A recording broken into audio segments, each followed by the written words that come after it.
right, I would like to welcome everyone and call this meeting to order, this school committee meeting to order. This meeting will take place partially remotely pursuant to the law signed by Governor Baker on June 16th, 2021, an act extending certain COVID-19 measures adopted during the state of emergency, which includes an extension until April 1st, 2022 of the remote meeting provisions of his March 12th, 2020 executive order suspending certain provisions of the open meeting law. And this meeting is being recorded. So I would like to take a roll call vote. Sharon? Aye. Present. Danielle? Present. Tina? Present. Nancy? Present. Terry? Present. Jackie? Present. And I am here.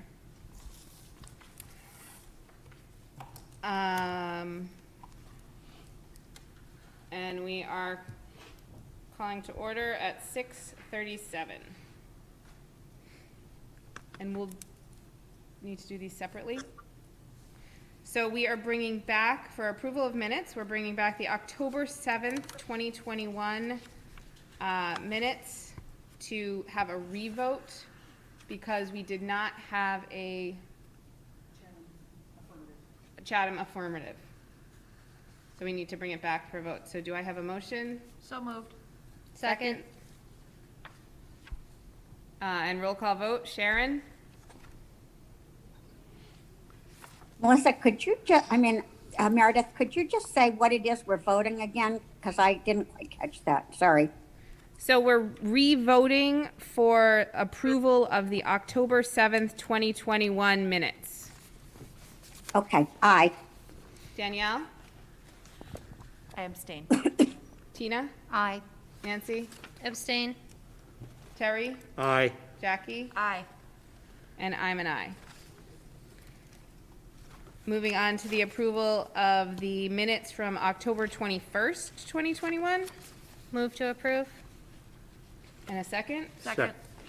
Roll call. Sharon? Aye. Danielle? Abstain. Tina? Aye. Nancy? Aye. Terry? Aye. Jackie? Aye. And I'm an aye. Moving on to public comment. Do I see anyone for public comment?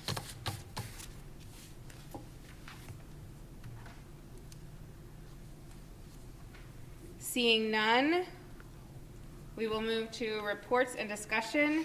And our first item is the National ESP Day, which is November 17th, 2021. And Ms. Gushy is here to present.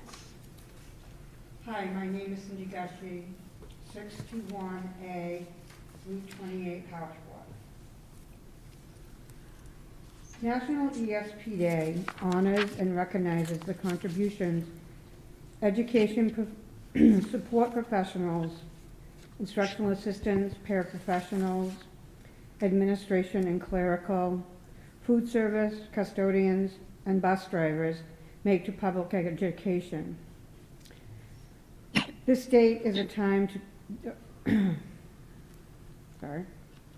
the ESPs strengthen and support, it's time to strengthen, support, and show respect for ESPs who are equal and essential partners in public education. This day is always the Wednesday of American Education Week, which is the first full week before Thanksgiving. This year it is Wednesday, November 17th. ESPs play an essential role in creating great public schools for every American student. They provide invaluable services that enable students to learn in positive, supportive environments. I'm here to ask that you find a way to honor the many ESPs that we have that work. Between the Unit B and the Unit C staff, we have approximately 115 members.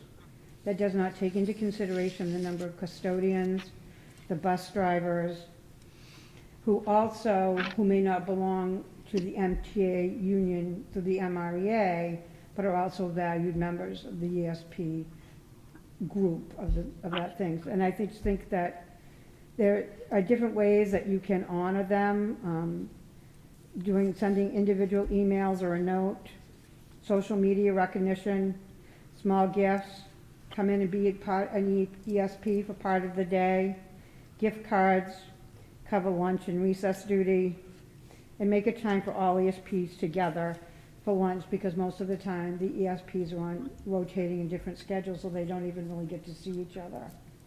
So my request as a member of the MREA, but also as the MTA ESP statewide committee, is that I would like the school committee to think of a way that they could honor, even just in a small way, the ESPs on that Wednesday. Okay, thank you. Any questions or comments? Tina? Thank you, Cindy. Just for the public, could you tell us what, tell the public, ESP, what does that mean? Education support professionals. Thank you. And there are actually 9 categories, but I just mentioned the ones that we have here in our district. Thank you. Any other questions? Danielle? Is there any conversation among the ESPs within the Monomoy district about what would be a meaningful way to honor them? Yes, we have discussed that, and we've got a couple of different ways to do. And I just got, from the NEA, I just got a copy of a flyer that, to print out, that has like a certain message to go that we're looking at through the MREA, also a way to do that. I think most of the people would just, a small token of recognition, like as I said, a small message, an email, something like that, just to let them know. Because I think, and I know for a fact that sometimes ESPs don't think that they're really valued. So I think that anything that we could do, especially in the environment that we've been working in for the last 18 months. And I think sometimes people don't realize exactly what an ESP does. Especially, so anything that we could do, anything the public would like to do to honor them also would be greatly appreciated. Jackie? Sorry, I was just flying through my calendar and I'm like, what is, so the day that is the National ESP Day is November 17th? Wednesday, yes. So are you looking for the committee to, are you looking for a motion for the committee to honor this day, to make it something on the calendar? Because I'm looking, we're not actually going to have another meeting until the Right. 18th? Anything that you do, and it doesn't, you did it as a group, and if not, if you did it as an individual to do that, even just, making a post on the Monomoy webpage, like on Facebook. So I know that it won't make the second round, and I just, anything that you could do, or anything that Scott could bring up with the administrative team, and Okay. something that they could do individually. I think the biggest thing is I'm trying to make the public aware that, and a lot of people don't know that it's American Education Week, because most of the time they think about teacher appreciation being, which is in May, but a lot of Right. times people don't realize that there's also that whole week, Okay. beginning the 15th. All right, that explains it. Great, thank you. You're welcome. Anything? Tina? Yeah, the only thing I wanted to add is I appreciate, because I think the public probably, you're right. I mean, Teacher Appreciation Week is in May, and I don't think, so I'm glad that you are here tonight and sharing this, and it sounds like the superintendent is going to hopefully put the word out, and maybe it can be in newsletters and things like that for parents and families to honor, hopefully, and then admin. And I guess I would also ask, have you talked, I know the elementary schools have PTOs. Have you spoken to the PTOs, or are they aware that it's kind of separate from Teacher Week? Or is it? I'm not sure about Chatham, but I believe that Howard does know, because we've talked about it, and we have a number of different teachers that are on the PTO. Okay, We've talked about it in different levels, so I'm making an assumption that they are aware of that. But I do know that during National Education Week in May, they do something for the ESPs when they honor everybody that works in the building. And I'm not looking for like anything monetary, like a gift card, whatever, but just a small token, just like a note with, as somebody said, give them a payday bar, and then this is an extra payday for you. And, Three Musketeers bar and their slogans. So there's, and I know we're not supposed to give out candy, Melissa, as part of wellness policy, but I'm just, but there are different things that can be done, just. Okay. And I guess my other suggestion would be the school councils, making them aware, because each of the schools has a school council. And also, like the high school students here, maybe they can interview. Maybe they can go around and talk to, I don't know, there's a whole lot of things I think we can do. But all of my ideas would probably filter through admin. And I know that we asked if Shana's group would be able to do something for us, and they're just right out straight right now to be able to do something to help us to create something. So we have talked about this, and everybody in every building is aware of this, even though I gave everybody the wrong date. I gave them the Monday date, which is the start of the week, versus Wednesday is really ESP day. Okay. Nancy? I'm wondering if maybe we as a committee can kind of consensus ask Dr. Carpenter to share with the admin to, help recognize them in their buildings.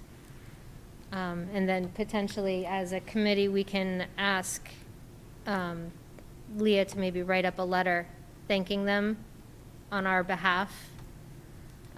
Something along that lines, something from us, and then asking the administration to pass it along. But those are just a couple of my thoughts. But I also agree with Tina and some of those thoughts, maybe talking to Steve Cass and seeing if maybe he could figure out some sort of way to bring a light to all of the different levels. And you mentioned Unit B and Unit C, but Unit B are the teachers' assistants, and C are the cafeteria workers, plus the custodians, plus the bus drivers. So it's a large portion of our staff. And Unit B Monomoy. includes all the administrative assistants. Thank you. And all of the buildings also. So pretty much anybody except the teachers and administrators, Correct. which is a huge portion. So just a couple of thoughts that I had. I like that idea. And I think about and I included the bus drivers because lots of times that we forget them, but they do. And I know that they don't work directly for Monomoy, they work for Cape Cod Cooperative, but they are an important part to essential in getting our children here safely and in a good mood in the morning. So that makes a big difference in the days of everybody. That's true. Tina? Yeah, I don't know if it might even be, because I liked your letter idea, maybe coming from the chair on behalf of the school committee, and maybe filtering it through the superintendent, because I would assume you've got the list, the email list, and just passing it along on behalf of the school committee. Something like that, too. Okay. Terry?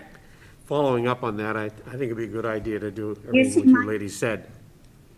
I'm sorry, Sharon, I think, hand was up sorry. before me. Go ahead, Sharon. Go ahead, Sharon. Yeah. Okay.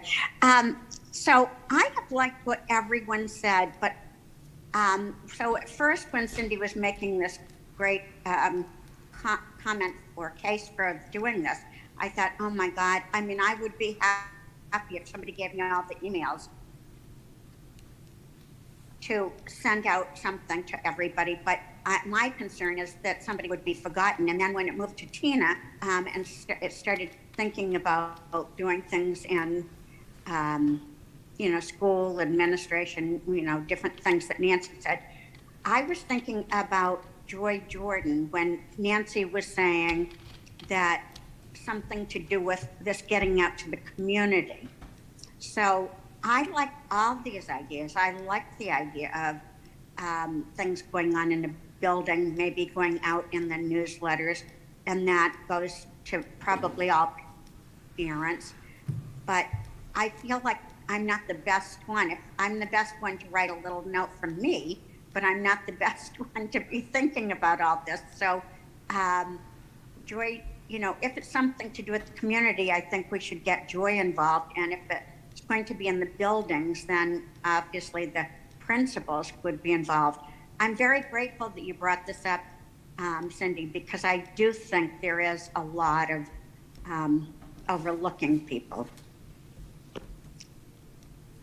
Terry, and then Danielle. I don't know how I'd work it out, because someone said it, and I think it really naturally belongs there, independent of a letter from the school committee appreciating their efforts, but, and I'm sure this has been thought of by the building principals. On that day, I know something's coming up next week for the students who have done well on MCAS with a breakfast.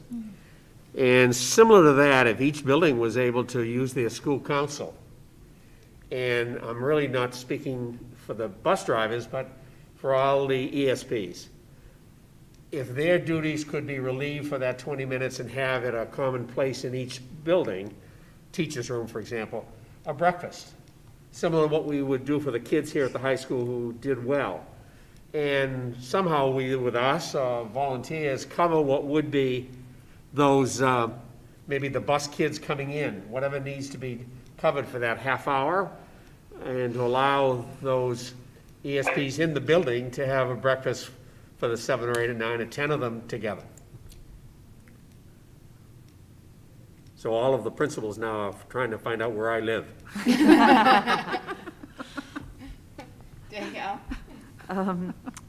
Sharon, when you were speaking about involving Joy, and this one idea popped into my mind, and that was, I love all the ideas that have been mentioned so far, and I wonder about a more public acknowledgement as well, being like a letter to the editor in the Chronicle.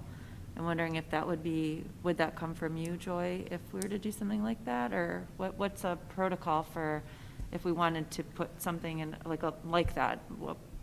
So if it would be from us, it would kind of be the similar to the letter that Tina was suggesting, where it would, like, I could write it on the behalf of the school committee. Okay.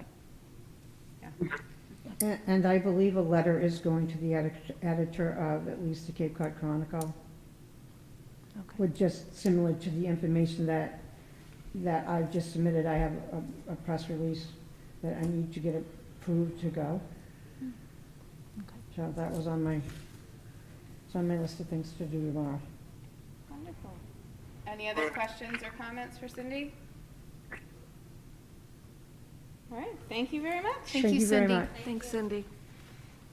So I'm noticing in the Zoom room, the representative from CVEC is here. If no one has any objections, would you mind if we just moved that presentation before the international student travel conversation? Sure. Okay, great.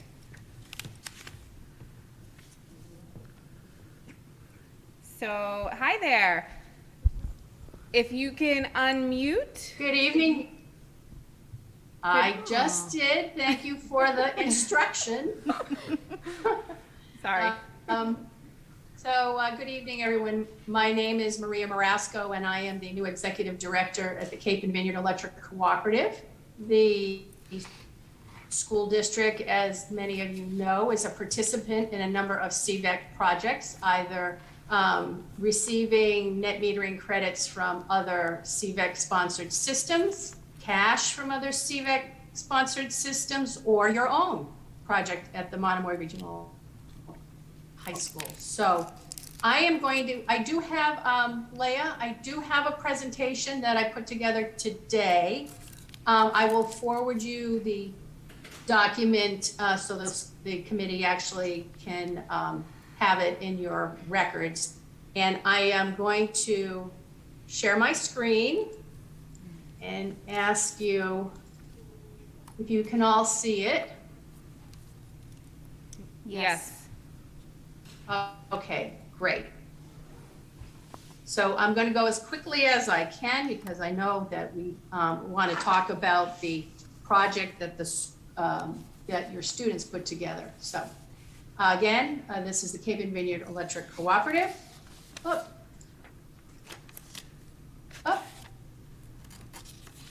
I seem to be adding stuff. That doesn't seem right. So anyway, we are technically we're a nonprofit, but we're also deemed a government entity that allows us to enter into intergovernmental agreements with with the school district in order to, i.e., that is, affect these renewable energy projects, either assisting you identify and build them, or finding you net metering credits and other sources of renewable energy value. And so as you see, we have 25 members. There are towns. The school district is a participant, and that just has to do with who can be a member vis-a-vis our charter. Quickly, why is CVEC at the table with you all? Because this organization has been around for 14 years. It has saved $16.9 million in savings for our participants and our members. And altogether, CVEC's projects are 55.2 megawatts in renewable energy projects, either built or under construction or about to be awarded. This is a sampling of the CVEC projects. I know if you look in the upper left-hand corner, you will see your project on the roof, the one, the most recent one. And on the lower right, that the Sandwich Police, that is a sample of what a carport canopy, which I know that you are interested in, would generally look like. So once again, CVEC has 14 years of experience. Altogether, we will have 82 projects, again, completed, under construction, or about to be built. And this is a sampling of, and I'm going to get to, because I want to tee up in order to get to the project that you're doing. What is the value that this project might bring to the school district? And again, this is for the benefit of your listeners or anyone who is not familiar with CVEC's projects. So since 2017, when the first system got turned on, this is the gross. This is for all the municipalities and the participants that benefited. And the net benefit here just means the resulting virtual net bill credits allocated across your utility bills and or any net cash that can be applied to those utility invoices. And I'm going to go broad and then narrow down to Monomoy. There you are this is your FY21 report. The net benefit to the school district for last year was $71,048, much improved since the previous year.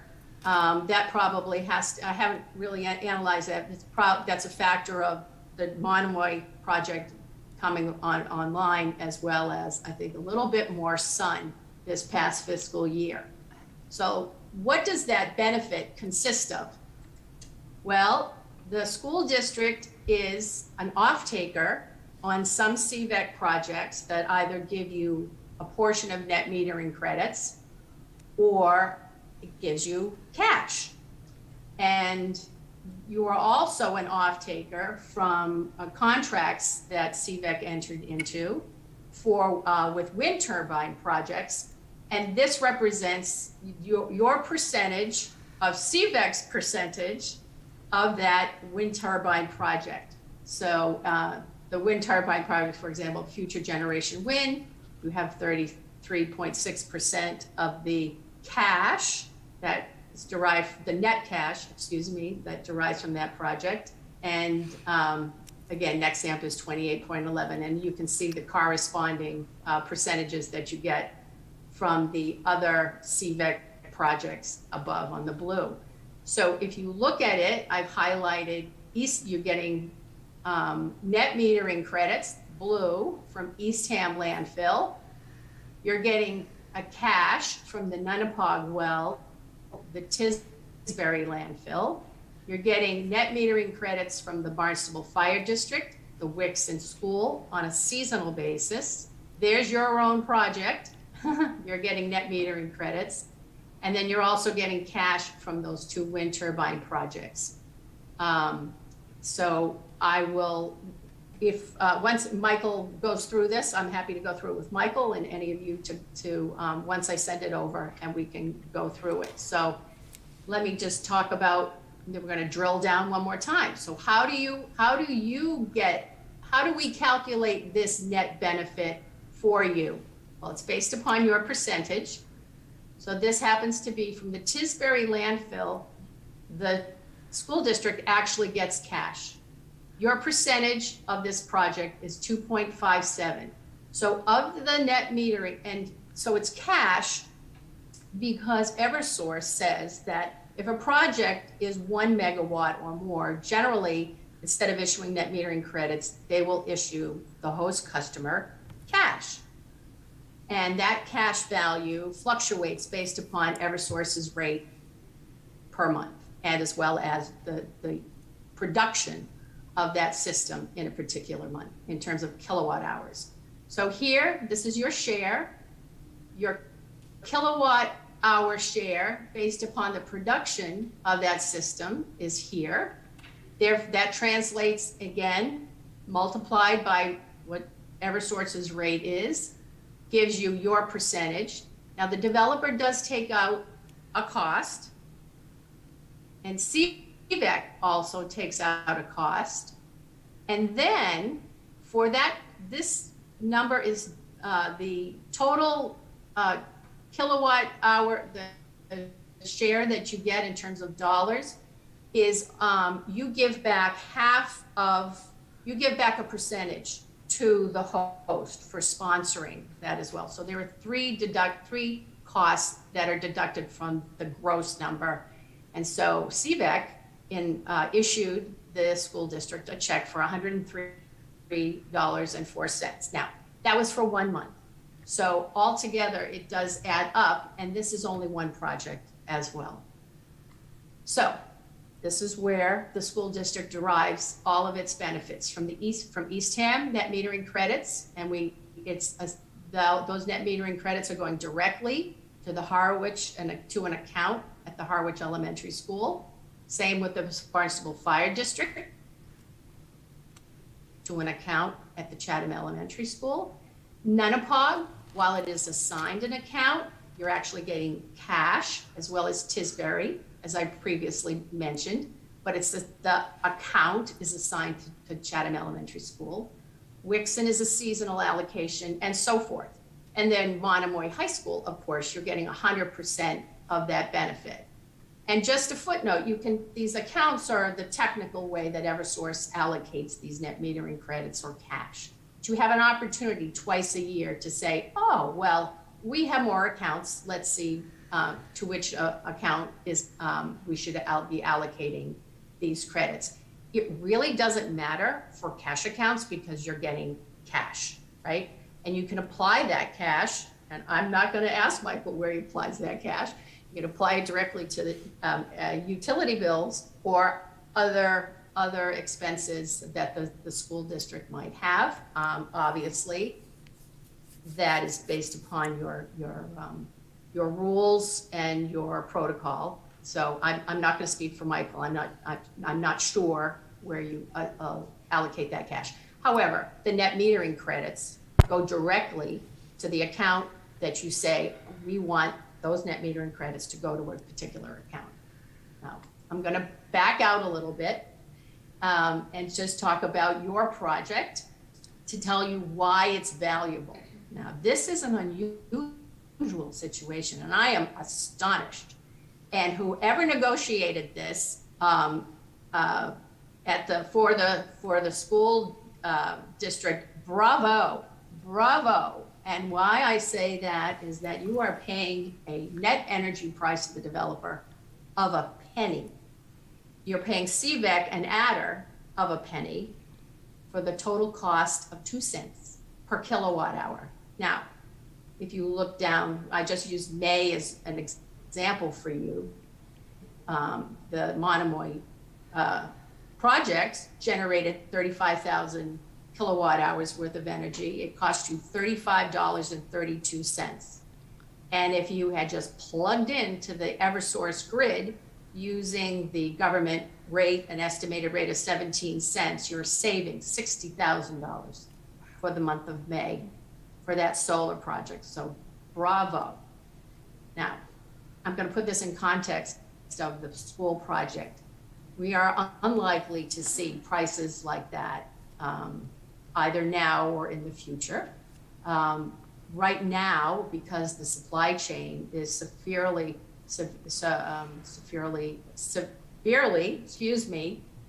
strained, steel prices are through the roof, as well as the costs of solar arrays.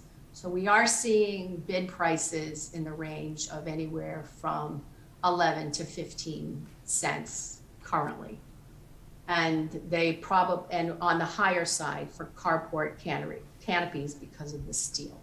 So again, bravo for getting in early for this project, but we will definitely put our heads together and figure out what would be the best next step for the school district. So quickly, if you wanted, CVEC has two opportunities. One, you join in a round with other municipal entities, with other members or participants that want to build solar. We just concluded our round 6, where we have 16 projects and 8 participants.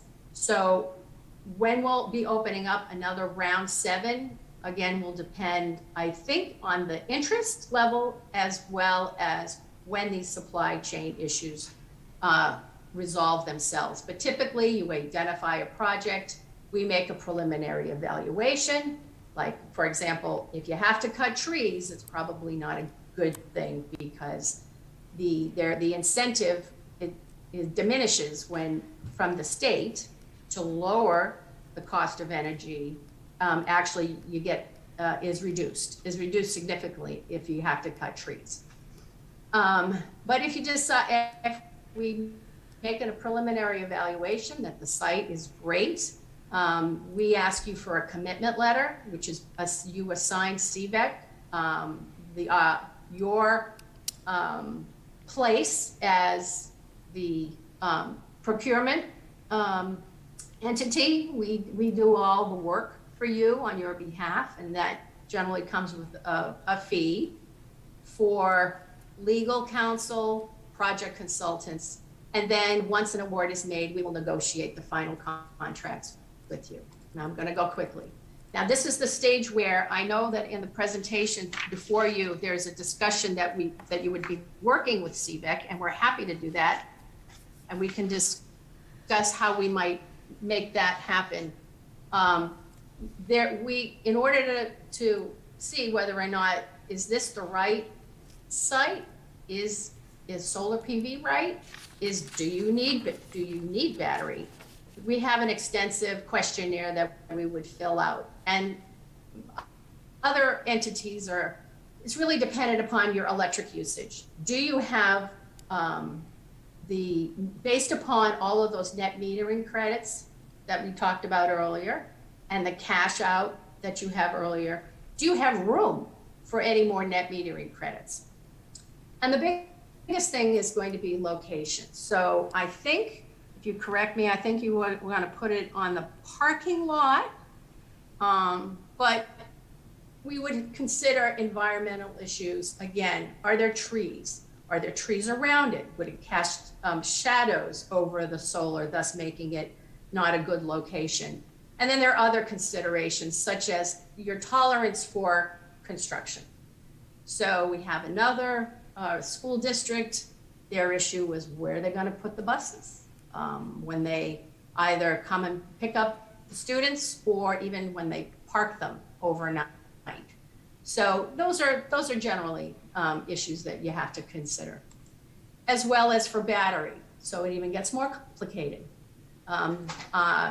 I am new to the renewable energy solar PV market. So with that also, it seems to me that comes new programs every several years.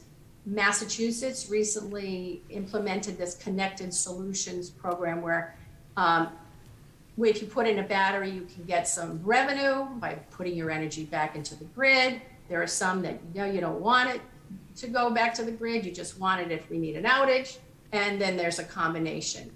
And then there are other factors. So it gets more complicated because when you get for a system size larger than a certain number, Eversource has safety protocols that they put in place, which might impede the electricity to school. And of course, we wouldn't want Eversource to just shut down energy to your system. So before a project is built, just for the people who are listening in, there is no capital cost to the school district. And then if CVEC assists you and puts in a project, then there is, we charge a management fee for monitoring this project going forward. So this is what we can discuss further. As I said, is PV solar or battery right for you? You know that the school district participates in actual brick and mortar projects, right? And you also participate in third-party contracts, virtual net metering. You get net metering credits from a third party, an unrelated third party. We can talk about that as well, either one, in anticipation of a carport canopy. Again, I think the time right now is not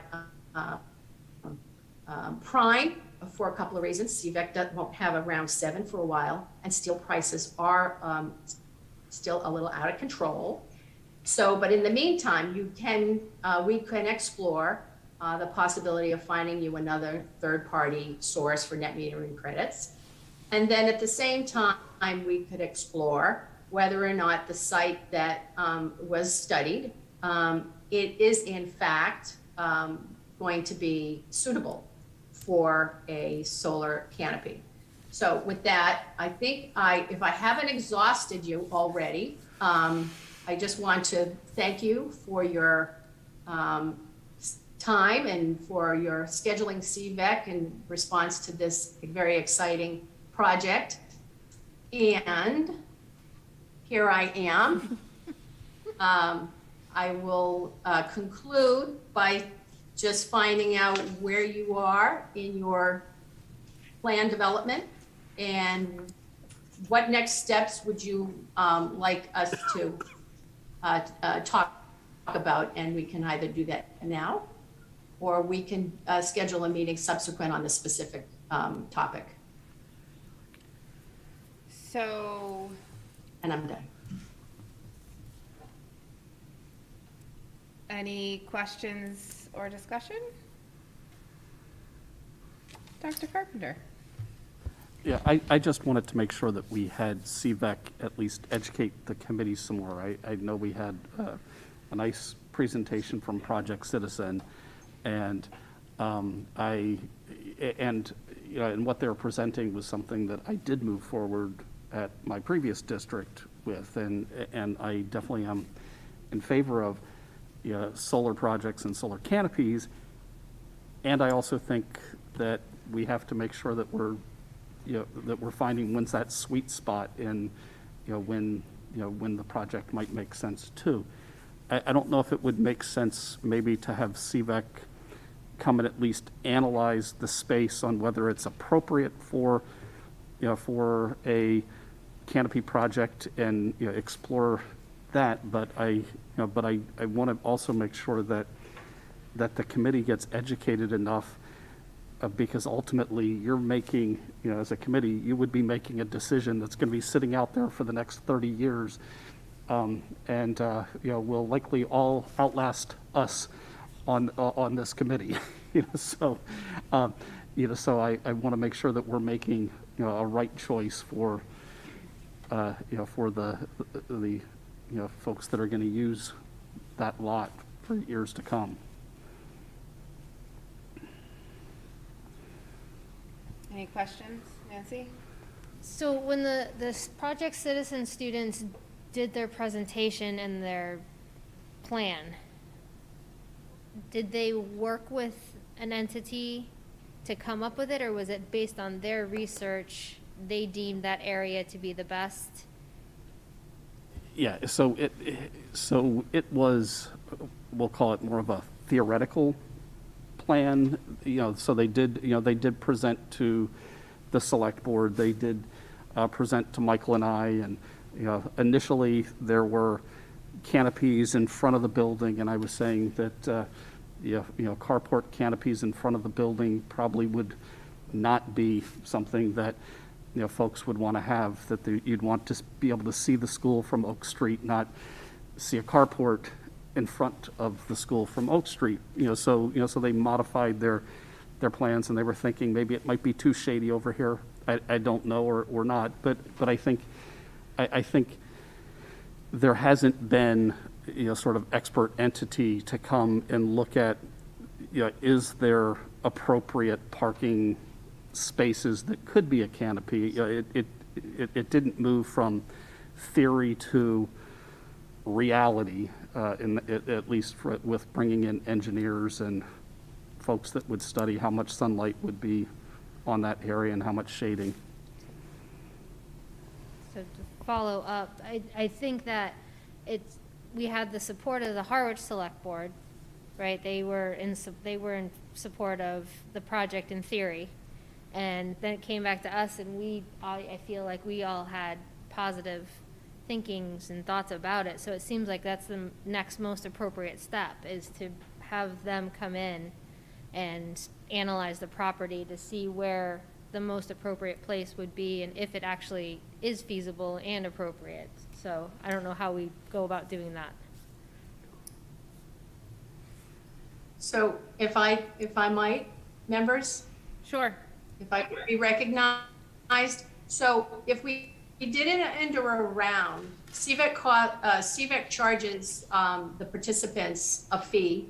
It's under $10,000, but that's for the whole RFP analysis, publishing the RFP, reviewing the contracts, and negotiating the contracts.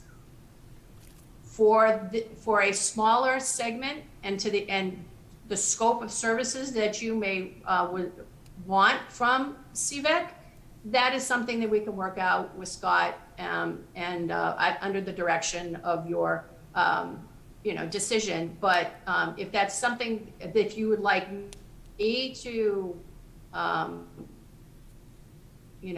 present to you a proposal, I'm happy to do that.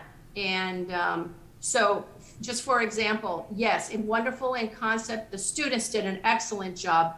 What they don't know and what CVEC actually can lend expertise to is, like, for example, they proposed a 600 kilowatt hour project. And what that does is trigger the opportunity for Eversource to close down the entire school. So we wouldn't want to do that. So those are the nuances and the regulations, et cetera, that we could support your efforts, and happy to discuss how we might go about that and give you some preliminary findings. Terry? I agree with Nancy, and with your advice, I would suggest that if we're talking next step, this generated out of a student idea, so I think that's terrific. Once we get down to the details, whatever is appropriate for where we find ourselves, my head, for example, on that description you gave about Tisbury, et cetera, is still spinning.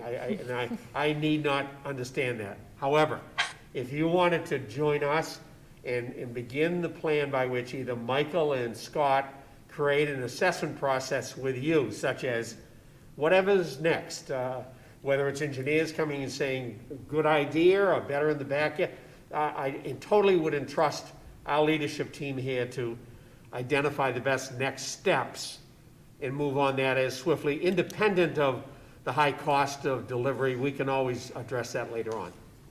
So that'd be my thought. Nancy? Just, is there a cost for you to come? What was you were saying $10,000? Is that the $10,000 to come analyze it, or is that to do the RFP after it's analyzed? No, the 10,000, under $10,000. In fact, yes. The last round that we had was $6,500, and that was for 11 participants that started out. So CVAC actually, as a cooperative, is able to share costs among its participants, and so that gives economies of scales.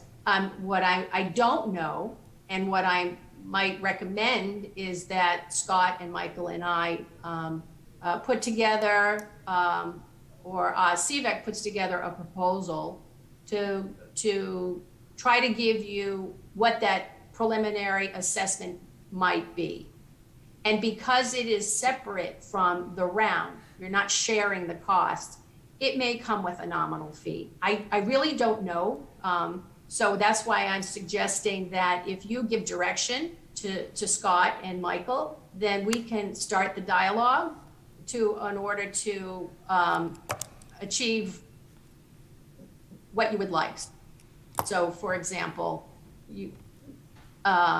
just a preliminary assessment, if in fact the location and the parameters outlined by the students is suitable, and we can come back with just a quick presentation or a more detailed presentation.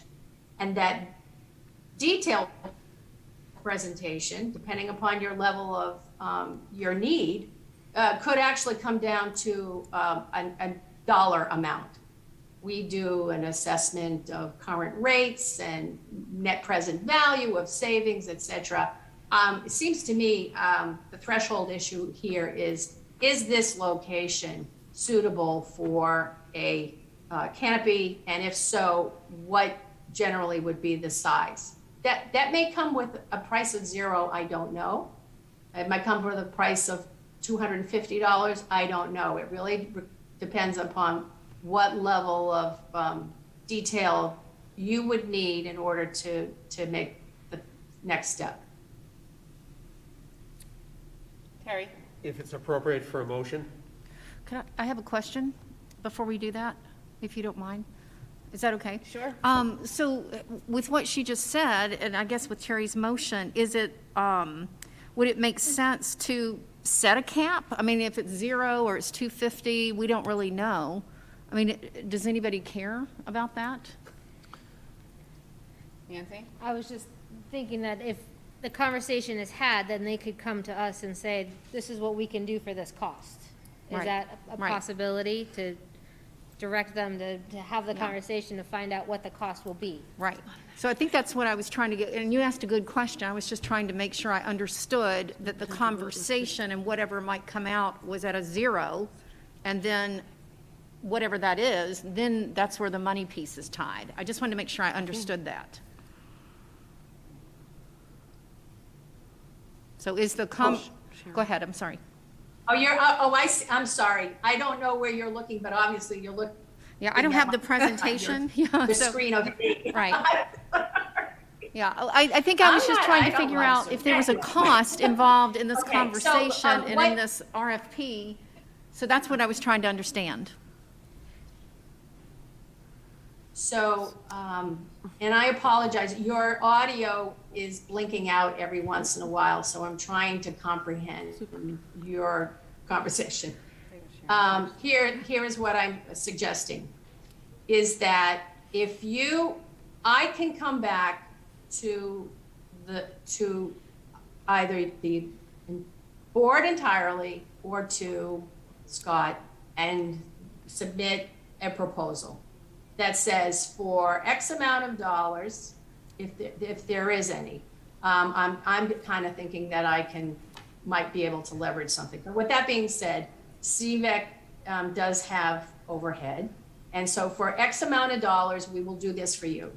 For Plan B, we will do this for you. And that will come with an associated cost. If you tell me that all you want to do is spend no more than X on a preliminary assessment, then we will give you the maximum value for that dollar. And the reason why I can't give you sort of like the price right now is because this is unusual. It's a carve out. Generally, CVEC's pricing structure to do a preliminary evaluation is included in with 11 other participants. So that's what happens. So your price is a one, for one, as opposed to spread across 11 people, Okay. Sharon? 11 towns. Sharon? My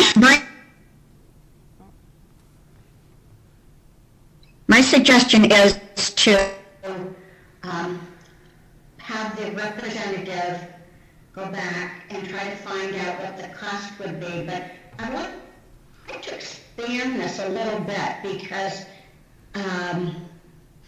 as Scott said, this was a idea. It's not an exact thing that the group of kids put together. So with some changes that might make it cost effective or not, she could come back and say, you know, with their proposal could come back and say, no, because of the factors that she mentioned about the cost of steel, etc., it's not going to be. But I personally don't have an idea what would be worth. I couldn't put a dollar amount on that. I would feel comfortable with Scott figuring that out, you know, or Jen Police and Scott or somebody, but personally, I don't have the background for that. Okay. Terry, and then Danielle. Did you forget me? Oh, sorry. I would make the motion to authorize Scott and Michael, our business manager, to meet with CVAC and to discuss the potential for having carport solar installation here at Monomoy High School. Second. Jackie? I'm not sure, it's not an action item. It was just meant to be a presentation on the solar panel canopy project, so I think we don't have to, I don't think we have to make a motion. I don't think we can make a motion. So what I would say is that we just, as a committee, unanimously, I think, would like to charge the superintendent to move forward with the canopy project investigation at this point, because we don't have anything to work with other than we have a small projection of kind of what it's gonna look like. So I think where it's not an action item, I'm not sure we can take a vote on it. So I'm. After thinking through my motion, I was hoping I tried to could get a interrupt you, motion Terry. that would pass before I pass. I think it's more of a general consensus if after the intention of the present was to just present us with what their response to the kids project was. Right. Now they've come and presented us with the solar canopy project, but we still don't have the details that we as a committee need. Right. To actually do our role, which is to vote on something that was presented by our team, as Terry said, puts together. So I think that's the next step. Right. Goes back to our team now. Great presentation, very informative, but we don't have the tools in our toolbox right now to make any more decisions regarding the canopy, just like Terry said. Danielle? I just have a clarifying question, and then maybe this is part of what happened in my absence, is why we're exploring this outside of a round? Is it because that this was initiated from the students? Mm-hmm. Okay, Exactly. okay, thanks. If it would make everybody more comfortable, I'll withdraw what I thought to be a pretty good motion. It was a dynamic It one. was. I It was was a jumping pretty in a good second, motion. quick, so that we could discuss it without. Okay, I'll if withdraw that my clears the second. air a bit. Okay. So are we comfortable if we are just going to have Scott and Michael move forward in investigating this project? With a conversation, yes. Yes.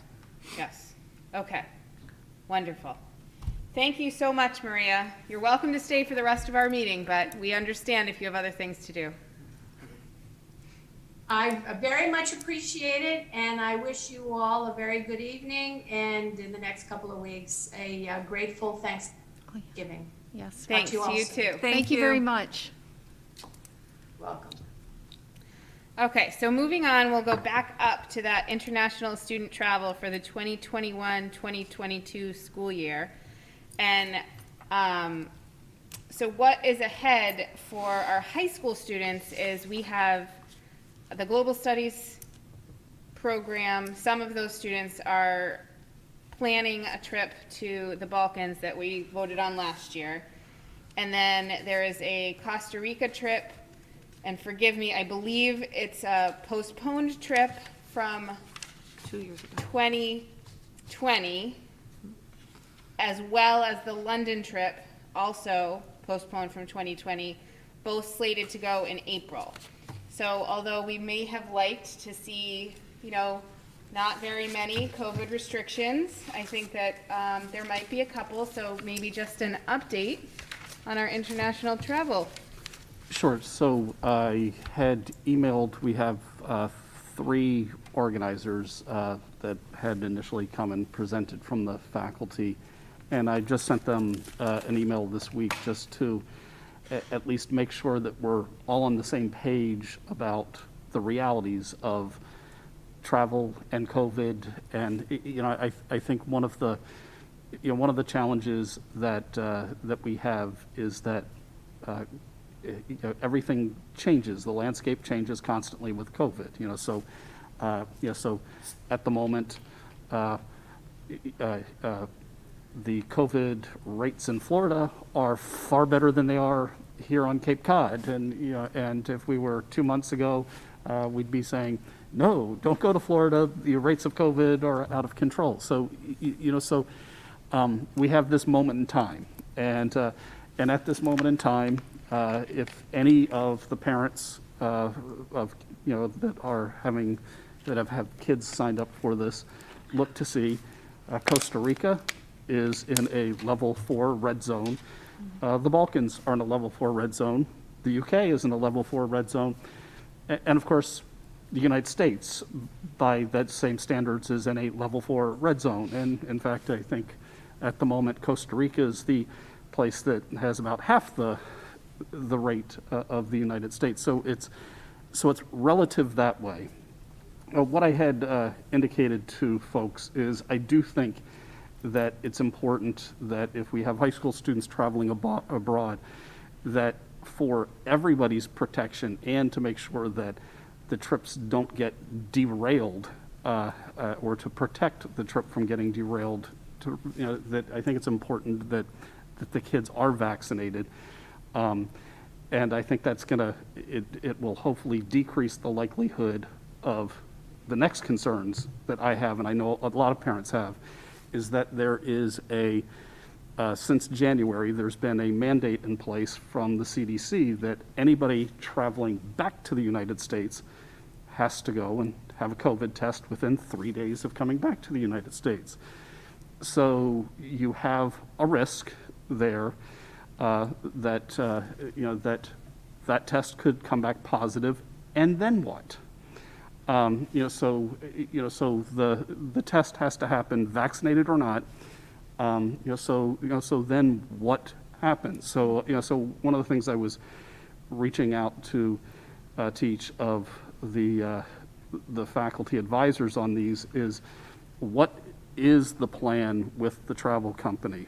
And so for example, the trip going to England, EF Tours has what was emailed to me a very clear that that EF Tours will pay to send a family member to be with the student while they are quarantined abroad, that they'll pay that trip and then pay for the travel, because the travel schedule, the tickets you had to get home are now no longer the tickets you can have. So, so who's paying those costs for either the parent to go over or for a chaperone to stay behind, because potentially you have 10 days of convalescing that that would be happening, or while that person goes from positive to recovered and can be cleared to travel. So there's a lot of clarity that that folks are sending back. At the moment, I think the information I've gotten from the England trip is pretty clear on what EF's stand is.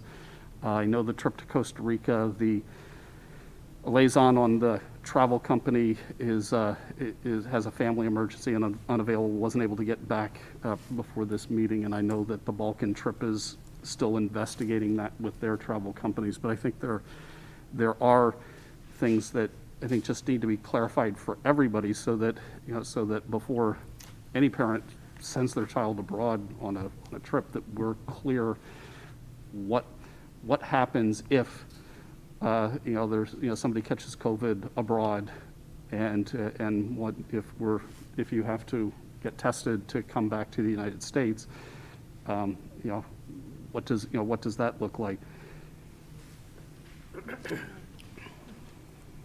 Questions? Jackie? So just for clarification, we're not requiring the students going on the trips to be vaccinated. You're suggesting it would be a good idea for them to be vaccinated, and that's not So a requirement. I think depending on, I think that is something that these trips are requiring. I don't know for sure, but Okay, so as a district, we're not requiring the vaccination, but the tour companies may be requiring the kids to be vaccinated in order to go on the trip. And so that's, we don't know yet. The other piece is that you're saying that if a child goes out of the country, in order to come back into the country from the CDC, they have to have a third-party test. So they can't bring their own test with them. It has to be a third-party test taken 3 days prior to coming back. And if they test positive, they have to quarantine in the other country for an additional 10 days. And right now, it's undetermined if one of our chaperones, male or female, would have to stay with that child, or if a family member will be flown by the tour company to that country to stay with the child. And the expenses of that would be on the family as far as the additional 10 days quarantine. So That's the up in the air?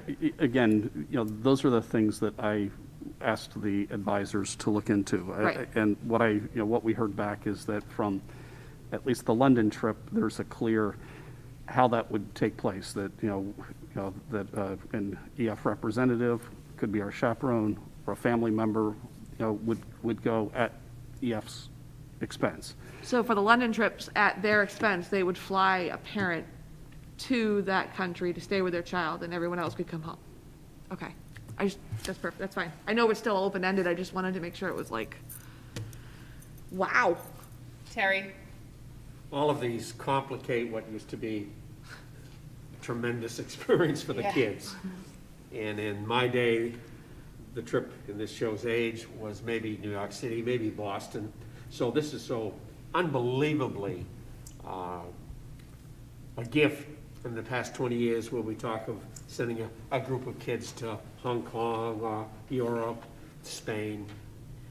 One element that I'm indirectly familiar with that also was raised with me is that there's one of the trips, and there is no answer yet, that if you give a down payment for the trip, and for whatever reason the trip is canceled, there's nothing definite about money is returned. So that's one more element these parents have to consider. There was mention of, well, maybe a voucher, but of course when do you use the voucher?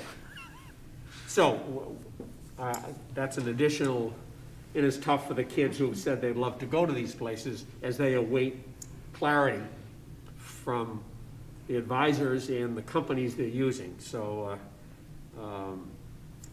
it would be a lot easier, of course, if any of those areas were not labeled a number 4 in their risk.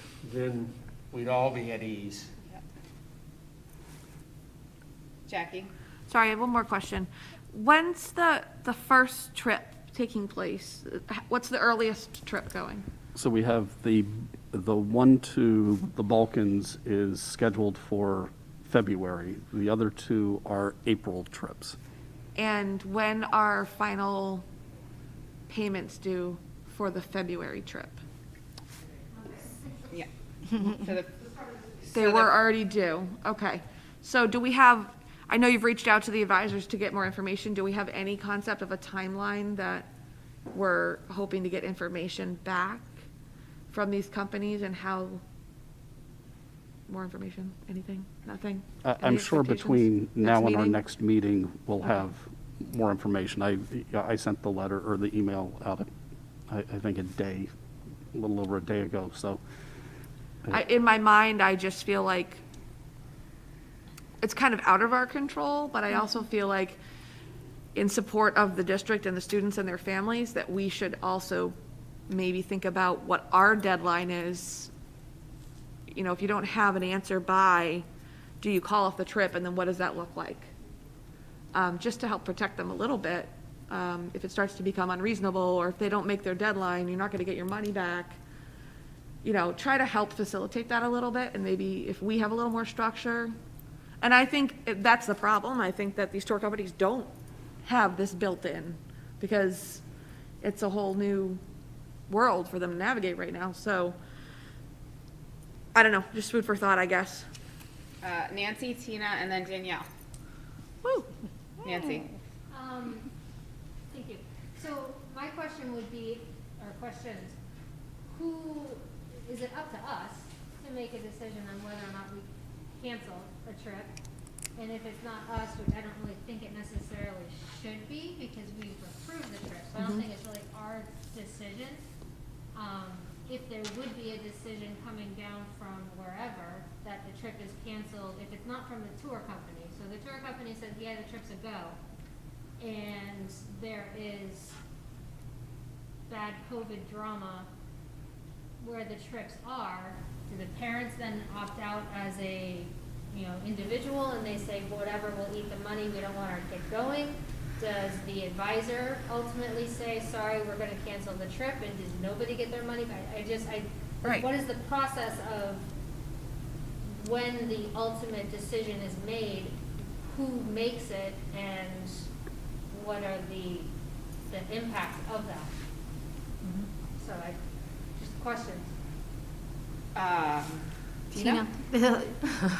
I guess building on this, and I'm flashing back, and I know it's a little bit different from 2020, but when all this happened in 2020, I can't remember if they were canceled or postponed. So I guess I would be curious, is there a postponement option to any of these trips? And I would imagine if seniors are involved, we'd have to figure something out. But for everybody else, is a postponement, is that a possibility for another year? I don't know. I'd be curious to know. I think. Sorry. So the Costa Rica trip and the London trip were both postponed. Oh, with so they're being vouchers postponed to- again. Ah, to okay. 2022. And only because I'm a parent of one of the kids that's planning to go on one of these trips. They are diligently thinking about talking to parents and having meetings to think about, should we postpone? Who would like to postpone till next year? There are some advisors that are potentially looking at other options that might not be level 4 areas. But nothing is certain, and there's not like any final decisions quite Okay. yet. And I guess, just the people that I know personally that are traveling internationally at the moment, this falls right in line with what everybody else is having to do. They're testing before they leave the country, so I'm not surprised by any of this. It's unfortunate, but I would really hate for somebody to get stuck over somewhere. Right. Danielle? My question was around the parental the conversations happening with parents of the children who have signed up to go, and so it was helpful to hear that. And I was wondering if there could be any more shared about that for, is that happening with every trip? And is it consensus building among parents? Like what's that process? And like Nancy alluded to, what's the decision-making process and kind of timeline for postponement or cancellation or a different location? Right. I think I would like to have some clarity around how all that is happening, or what is happening in that regard. I don't know that we have that quite yet. I do know that the trip my daughter is planning on, there's lots of parent talk. Parents are talking to parents are talking to the advisor, parents are talking to school committee members. There's a lot of conversation. I can't speak to the other trips. I do see Miss Police in the Zoom room. I don't know if she has any 2 cents to share, or I don't want to put you on the spot, Jen, but Nope, that's perfectly fine. And I'm happy to speak. I can speak on the Balkans trip because I will be attending it as a chaperone if we do in fact go. But Meredith is accurate as far as what she is saying. We happen to be the February trip, right? So that's the one that's closest. So that's the one that we are actively discussing now, and we just met Monday evening, and we're sort of in the information gathering stage about potentially a domestic trip that could give us the same experience.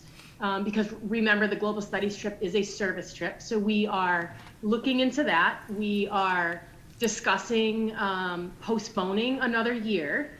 And we are also actively discussing if we do go and people are considering opting out, what does the refund status look like? So we are essentially in the information gathering stage, as Meredith said, and that's as of Monday night. I think we wrapped up around 8 o'clock Monday evening. Jackie. Thanks, Jen. Thank you, Ms. Police. I would just say that, you know, I think the intention of the student travel, international student travel update was just to update us, and I think it's great to keep us in the loop because we always ask, wonder how that trip went. So we know.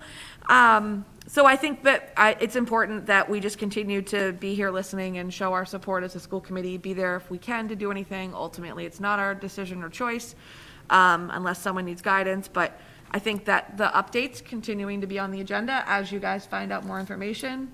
It'll be really interesting to see how creative people can get, and hopefully these kids get to go on the trip. And if not, maybe there's some great alternatives or postponements, but I personally appreciate the update. I was curious, so hopefully things work out, and I look forward to some good news next meeting, so. So potentially, if you have more information, we could just get a quick update next meeting? Sure. If there is? Yeah, we'll provide more information, and, I think like Meredith, I'm also a parent of a child who intends to go on one of the April trips. So my daughter signed up in 10th grade to go to the Costa Rica trip, and is waiting and hoping that before she graduates, she'll go on the Costa Rica trip. And as a parent, I think it's really important that other parents understand that there is this risk and challenge with COVID, and it's a odd place to be in. I mean, I can speak. Last year it was emotional enough when my son was quarantined for 14 days in Colorado. And that was in the States, and to know that my daughter may be on a trip to Costa Rica, and what if she tests positive coming back, and how is that? Is Miss Police going to stay behind like she did in Tanzania with my son?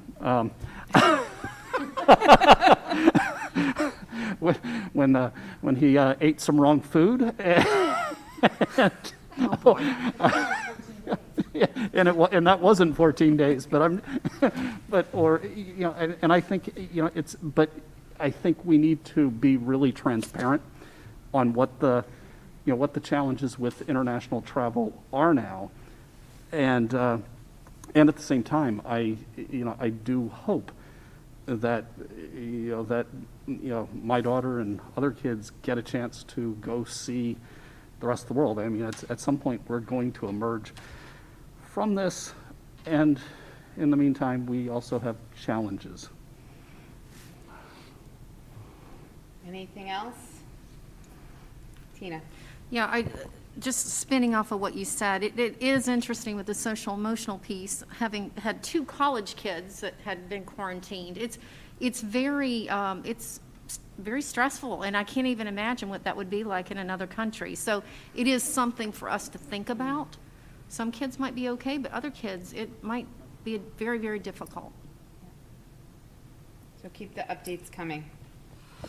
All right, moving on, we are going to review the process of forming, we're gonna review the process of when we formed the 2018-2022 strategic plan. It's gonna be a lot of twos. Welcome. Good evening. How is everybody tonight? Mark Smith, Director of Curriculum Instruction and Assessment. It's good to see everybody again. So I am going to review the 2018 to 2022 strategic plan development process as soon as we get it called up here. And so the purpose of my presentation tonight is just as a review, refresher, or first time for anybody who wasn't part of that process, just to give you a sense of what we went through when we developed the current strategic plan. It is one of the school committee's goals is to, or sort of an action step in with the goal was to review that process. So I'm supporting your action step in that goal. And I have it sort of outlined in in 3 phases. And before I get started, I just want to acknowledge that Joy did a lot of legwork in helping me gather a lot of the information. So while I'm sort of the mouthpiece up here, I did not do this. Definitely did not do this on my own. Next slide, please. So first, sort of looking at the first phase. The first phase of the getting the strategic plan developed was in getting the word out. Next slide, please. And so that began in the summer of 2018. And that started by compiling a list of target invitees from the community, which was roughly 250 people that got specific targeted invitations. And there's a list of the groups of people that were specifically targeted and invited. Obviously the school committee was invited to participate, but you can see select boards from both towns, the town administrators and managers, finance committees, student councils, public safety heads, all other, different types of organizations from both towns, and community groups, faith organizations, philanthropic organizations, etc. All sorts of different groups that have different roles within our communities are given specific invitations to participate. Next slide, please. As well as broad, just like umbrella-like wide net invitations and outreach was done as well. So there was a general invitation and notification that was shared out with all families and students for participation, as well as public announcements and invitations were on our website. There were flyers up in all sorts of places around town, public spaces. They were shared in local media, social media, etc. So that was a whole bunch of outward generated contact to let people know that we were looking for people to participate and get people to show up for what was then phase 2, next slide, was sort of a large gathering which centered around this idea of the 2030 vision. And that centered around sort of 3 big ideas, which was identifying strengths, areas for growth, and the needs of the district moving towards this 2030 vision. Next slide, please. So there was a large gathering when you could still do these things. And so on September 29th, 2018, a nice Saturday, we met in right here in the cafeteria at the high school. On that day, there were approximately 100 people that participated in a focus group that represented the range of people that were invited. It was not a full representation of our community. It was actually something that the steering committee identified, which actually led to one of our strategic goals, our first strategic goal, which is about expanding access and equity of access for members of our community. But it was a good representative group of those that were invited. And after listening to some presentations, the beginning part in the morning was focused around presentations sort of what is currently going on in the district. Each of the superintendent presented and each of the principals presented. Then the second part of the larger part of the activity was centered around or anchored in these 4 questions. So everybody was asked to answer these 4 questions. What are the strengths of the Monomoy schools, areas for improvement, and then these questions sort of like what are the learners, what are all learners going to need in order to meet the challenges to be successful in 2030, and then what factors might hinder Monomoy in making that sort of come to life. And so we all went. Can you hold on one second? Ms. Scott? I could have asked later, I'm sorry. I was trying to catch your eye Oh, while you sorry. were talking, but you were deep in thought. It's just a quick question on the gathering. Did anybody who wanted to show up could show up? Or Yeah. it wasn't like you invited and then you said, okay, you can go, you can't No, go? no, it was Anybody open. could come? Yeah, it was open to everybody, Okay. yeah. Thank Yep. you. Sorry, yes. If that wasn't clear, I apologize. But of all those invitations, it ended up being about 100 people that day that showed up. Yep. Next slide, please. So groups rotated around 4 tables. So like we sort of rotated around. There was like how do I best describe this? You rotated to 4 tables, and then different groups of people rotated to 4. So there wasn't only 4 tables, but everybody rotated to 4 tables so that you could answer each of those 4 questions. Am I making sense? It's like everybody had their own cluster of 4 tables that they rotated around to answer each of those 4 questions. And there was a facilitator at each table. Like I was a facilitator at one of the tables. You can see Mr. Russell there was a facilitator at one of the tables. And they would work with the group of people while they were there and collect their thoughts on whatever the question was that was centered at that table. And then all the ideas went up in the cafeteria, and everybody did a gallery walk and walked around and took in everything that everybody from all the tables had put up. And then participants went around and we were all given dots, a certain amount of dots, and everybody voted for what were the highest priority items to get from all that was collected from that day.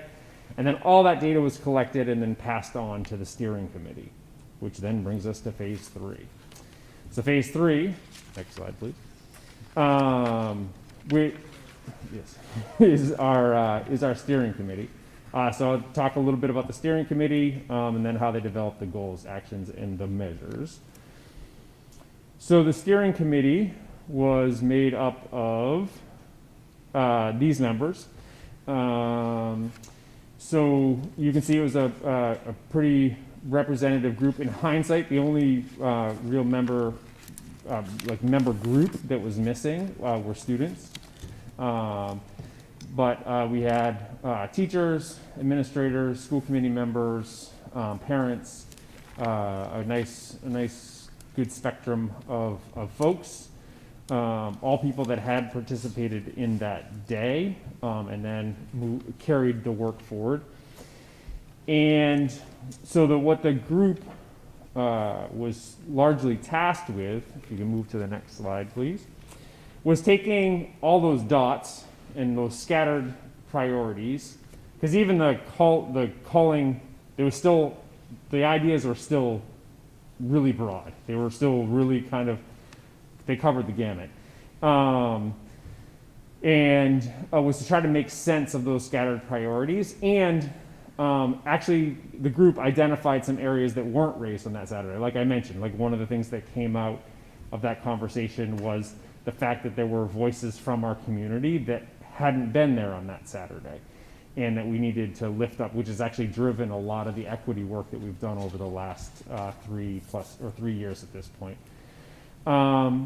And that group met regularly, very regularly, and worked tirelessly from that, because we started meeting like right after that September, or that September meeting, and we met, very regularly to shape the strategic objectives. And then once we got some solid objectives, then starting to define what the action steps were going to be to accomplish those objectives, and then what were going to be the measures to define success for those action steps, until we had something that we were ready to present to school committee by December. So between September 29th and December 13th, that group met, like I said, very regularly to get from those scattered priorities to the strategic plan which we currently live with.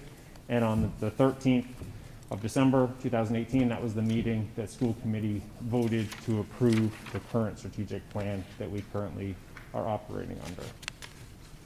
And that is my summary of how we got to where we are. Oh, I wasn't watching. Danielle? All right, thanks. So I have a good handful of questions that I hope will overlap with maybe some other folks' questions. And because I wasn't here or part of it, this will be really helpful for me to understand the broader scope of it. So the first question I have is, who designed that last process that you just walked us through? So that was done in collaboration, as I understand it, because I had just started there. So, and I'll let the superintendent chime in if I make any mistakes. That was done collaboratively between the school committee at the time, working with the superintendent, and then it was facilitated, that day was facilitated by an outside consultant that we had to facilitate that one day. And then the process was done in collaboration between the school committee and the superintendent. Okay. And so how did the school committee ensure a quality process from start to finish throughout all of that? There were school committee members as a part of the steering committee, I know Sharon was on it, Joe were the two school committee members that were through, and Joanne, that's right, correct. So was the school committee receiving regular updates on the strategic planning process as it was unfolding? Okay. And how was the facilitator chosen for that 100-plus day? Who was it and how were they chosen? It was Patty Grenier, and she's got a lot, she was already on board by the time, but she's got a lot of experience. I can tell you that she's facilitated several ones, but I'm not 100% sure. Yeah, we had set aside a budget and then had discussed, possible options, and what's that? Mm-hmm. Yeah, so, so there was a vote as to who the facilitator was going to be, but Patty Grenier, who is local and has been doing this, was sort of selected as the person to go facilitate the day. And I know that Sharon and I believe, that Joe and Joanne, met with Patty several times in advance of the day as well. Okay. So were there other interviews conducted for other potential facilitators, or was there only one person that was identified? I don't believe we had any others that came forward. Okay. And then who facilitated the steering committee meetings? The superintendent and myself. Okay. Why wasn't a professional facilitator facilitating those? We didn't feel it was necessary. Okay. I'm curious, why not? I think the choice or decision, I think the choice or decision made at the time, was to just have the facilitator for the day. And there are entities, so we set aside a budget that, that could have had, a facilitator that was there every day or through the whole process. I think at the end of the day, the decision was to go this route, but but I think a thing that, again, the committee needs to think about this time around is, what's the budget that we set aside for this? And again, what sort of facilitation does the committee want going Okay, through so the that process. would be a decision at the school committee to set the budget for the facilitation? Yeah, correct. Throughout the So- whole process? Right, so Okay. we had a placeholder, if I recall correctly, I think we had a placeholder for $40,000. We did not spend nearly $40,000 in the process. Okay. And I would add, we facilitate all sorts of activities all the time. It's a large part of our skill set. So, we both feel very competent in that area. So, Sure, thinking yeah, about I'm where not to doubting spend- anybody's skill set. I think what I know to be true from my experience in my professional life is there's tremendous value in having outside facilitation, especially when people who are working so close to the bone in the day-to-day, to be able to, step out of your facilitator role and get into that different brain space. So, anyway, thanks for clarifying that. I have a few more questions that are not about facilitation. How did folks get to be on the steering committee? I don't know. I wasn't a part of that selection. I wasn't part I'm of pretty that sure process. they were folks that volunteered out of the group that came forward that day. Okay. Were there any parameters for the steering committee, like amount of people, like targets? I think I'm sorry. I think it was a commitment.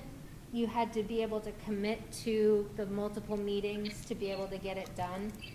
So I don't think it was a parameter as to whether or not you were allowed to do it. It was, can you attend all of these meetings and be a part of it regularly? Okay. And was That's my there, like a target number of people for the steering committee, or was it whoever kind of could commit to it? I think that was set up as part of conversations amongst the group, just what would the size be? The steering committee selected their own size? No, Does that mean- School committee Oh, the school committee selected the target size for the steering committee? and representation. Okay. What do you mean? Or you or Nancy? No, she was pointing to you first. Oh, okay. Well, yeah. So when this all came to fruition, we as a school committee said, okay, we need 2 members of our school committee. We think it needs to be some admin. What do those look like? Who should that be? It should be Dr. Carpenter and it should be Mark. And then we were like, okay, we need 2 people that are this. Okay, this is who we think it should be. We need 2 people that are this.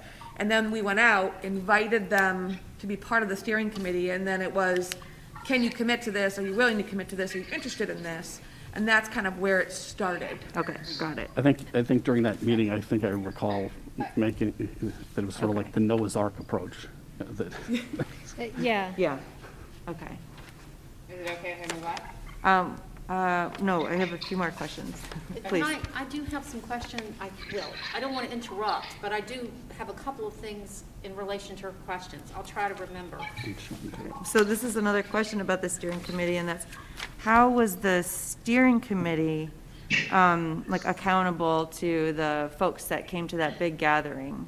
And ensure, like, how was there, I guess, transparency or mechanisms in place from a process perspective so that the steering committee didn't just go off and create their own agenda and say, thank you very much for your feedback, but we're going to do whatever we want to do? Well, they reported, they started, so there were takeaways that were sort of written out at each work group, that on the big gathering day. Those became, those were put up all over the room and became sort of the starting place for the steering committee to find the intersections. So there was, it was literally moving from those initial, papers to, and putting things together and ultimately reporting back out. So I think we probably even have it online still, where all of the different initial papers from that day, and then what came next, sort of like how it, what was the document that came out of those papers. Okay. And has there been any communication from, I guess, like the people who are involved in the process, from the gathering to the steering committee, any sort of regular feedback or communication about the progress of the strategic plan? I did after year 1, I did a full report to school committee. Yeah, and gave a full annual update. I'll probably do a second, a year or two, and quite frankly, I just haven't got to it yet. COVID definitely threw a wrench in our strategic plan and some of our normal processes, but yeah, there was a 20-page report on our strategic plan provided to school committee along with a presentation after year one. Okay. Was there ever any like public outreach done about updates or progress on the strategic plan to try to, keep that communication open to the community folks who participated in that initial gathering? Aside from, you said you presented at the school committee, but. Community, not to that specific 100 people, no. Okay. All right, Danielle, Oh, can am I I wrong? just, Oh, Yeah. can we sorry. just move on, and then if you still have Yeah, more yeah, questions at that's the fine. end, Yep. that'd be, Tina? So, Joy, just like flagging something. So Sharon, I do see your hand. Tina's gonna go and then you, okay? So first Tina and then Sharon, and then Terry. Okay, so I'm going to spin a little bit off of what Danielle said. So I will say that I was one of the community members who was invited. So I came. It was a wonderful experience. I was invited as the Harwich Cultural Council Chair. So it was a wonderful experience. But going forward, as I look at the steering committee, it's so admin heavy. And I had a question here, who decided on this steering committee, which I think spins off of Danielle's question. I also know, because I participated, that I did get an ask to be on the steering committee, but the dates had already been set by someone. And I couldn't make the date, so I said no. So I guess my thought is that I would be curious, who set the dates, and then you're asking people. I just didn't think that was fair. So that's just my comment, because I would have loved to have been part of this as a community member. The other thing, and I just circled 2 parents. I think Jill might be from Chatham and Julie's from Harwich, and then Charles is a community member. It just doesn't seem balanced to me. It's a lot of admin on there, but that's my comment. But I know we're planning this going forward, so I'll just leave that there. Okay. Sharon?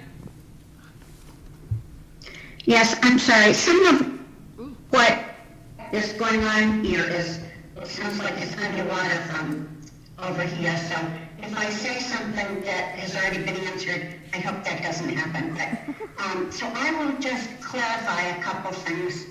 I couldn't hear all that you asked, Danielle, but so before this ever happened, I kind of said numerous times that I was involved with the strategic plan. It was in Chatham.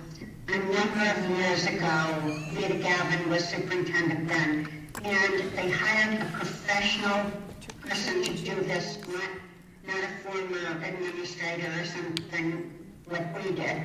And the person was just phenomenal, and her way of going about it, half the people at that were community members that went all the way through.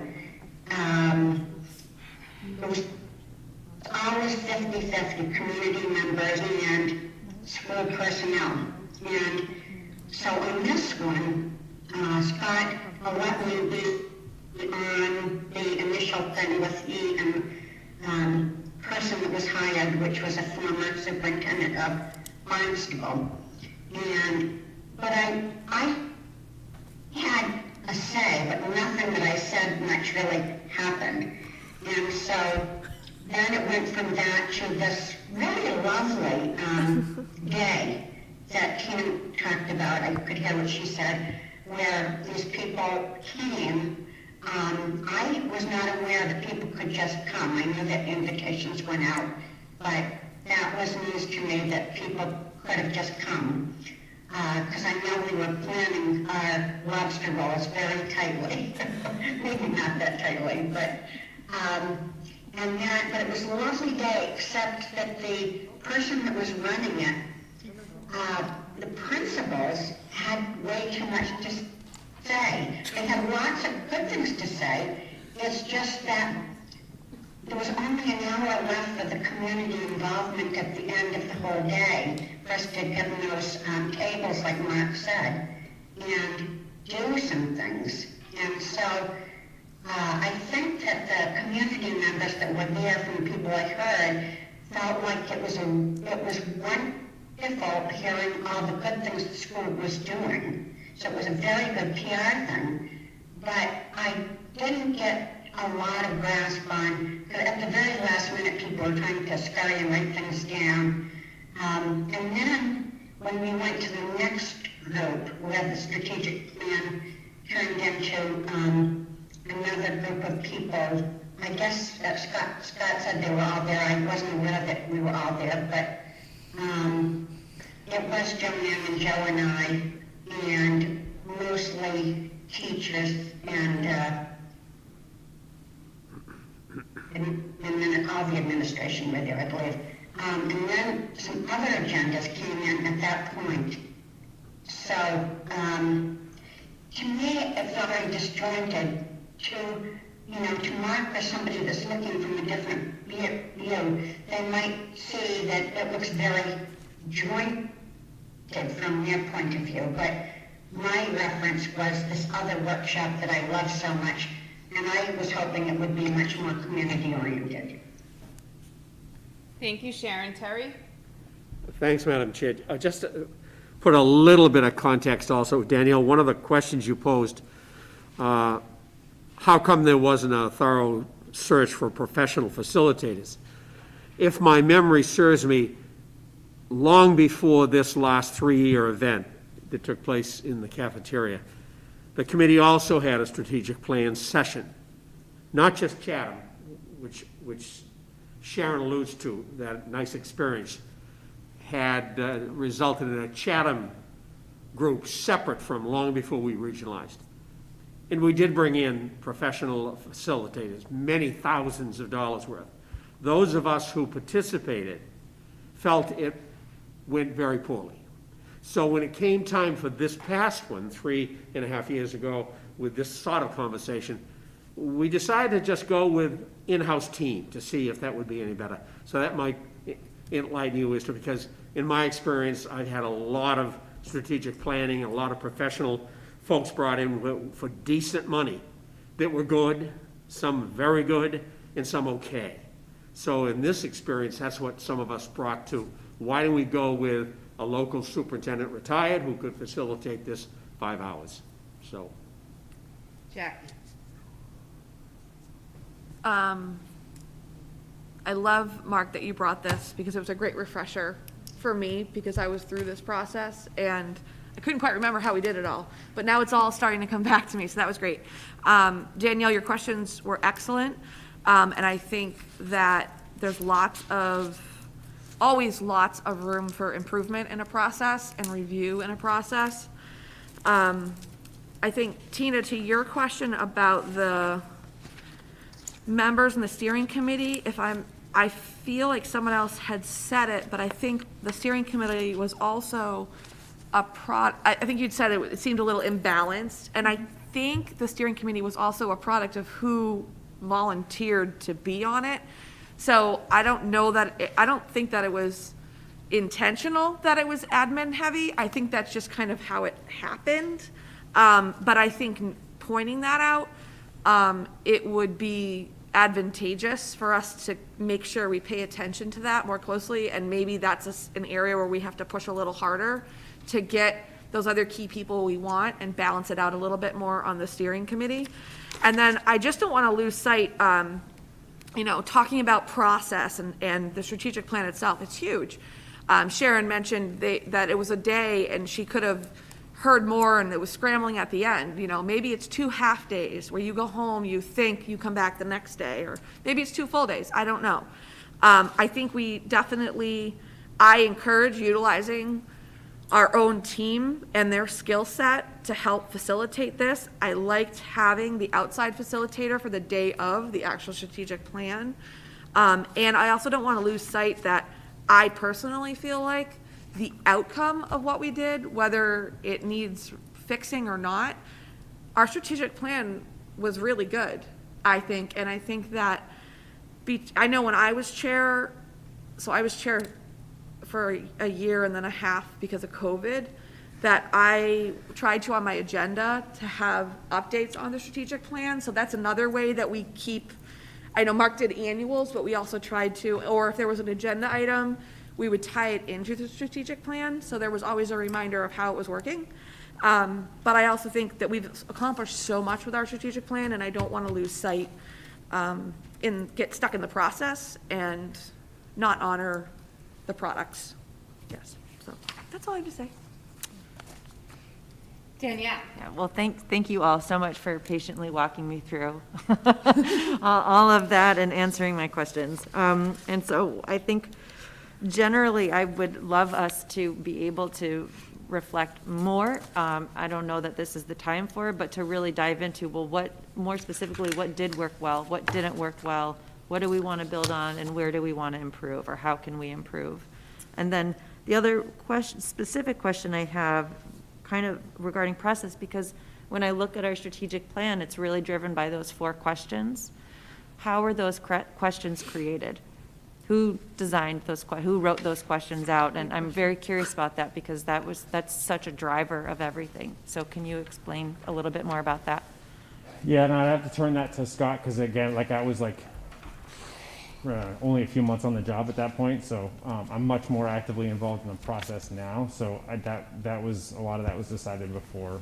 Yeah, so if I recall correctly, I think the facilitator, Patty Grenier, suggested essentially, I think, a SWOT analysis of things, and I think those questions are largely doing that. You're looking at, what are your strengths, where are your areas, where are your areas of improvement, and try to tie that into part of what we were discussing at a time at both at the administrative and school committee level, is looking out into the future, what that the 2030 was looking at.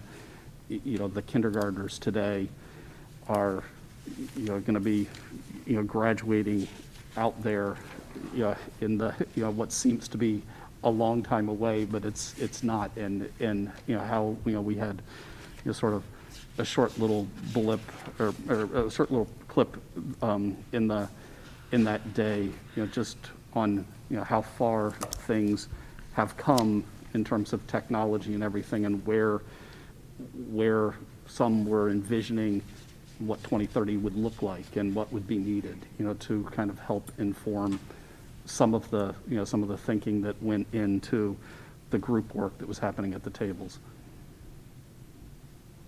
Is that helpful? Mm-hmm.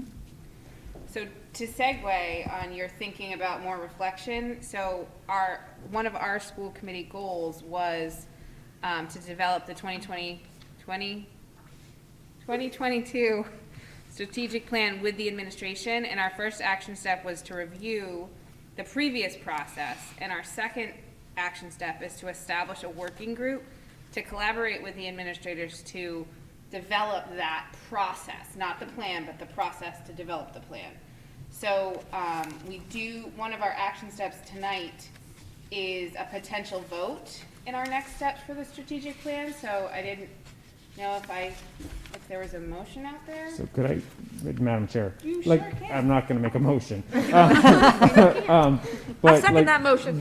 One thing, just because the conversation around the community, one thing that I've been thinking about, because I agree that I 100% agree with you. There's pros and cons in the process to be analyzed, and one thing I think for the committee to think about is what role do you want, what do you want from the community as far as feedback, right? Because to Sharon's point, I think she said something to the fact, when we got into the steering committee, we recognized there were things that didn't show up on that Saturday. There is a current active strategic plan, which has good things that are going, right? And are there things there that we want to carry forward? Work that is yet unfinished, and would that show up if we just put it out to the community and said, hey, what should we be working on next? So just sort of thinking about how do we want to utilize community input, as you start thinking about your process. That's just my 2 cents for whatever they're worth. And Then I I'll stop wonder, talking. that's part of the conversation with the working group, but Nancy, did you, No, Tina can go first. Tina? Yeah, my only comment, and I know we're going to get into this, I'm just going to make a request that the Equity Task Force have a big voice in this. Yeah, because they weren't in existence the last time this happened.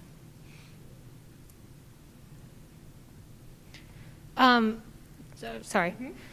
So, we looking to establish a working group, so may potentially take volunteers from the school committee who would like to be a part of the working group? And then, once people volunteer, then maybe we can make a motion to appoint them to a working group? Just a thought? Do we have any volunteers who would like to be a part of the working group? I volunteered Danielle. I love, I'm a nerd, I love strategic I planning stuff. love you So being a Danielle, nerd. I do too. I'm seeing Sharon would like to go for round two. Perfect, there's a Chatham and a Harwich. Excellent. Anyone else? All right, so with 2 volunteers for a working group, Madam Chair, I'd like to make a motion to establish a strategic plan working group with the members of Danielle and Sharon. Does that sound good? Second that. roll call vote, Sharon?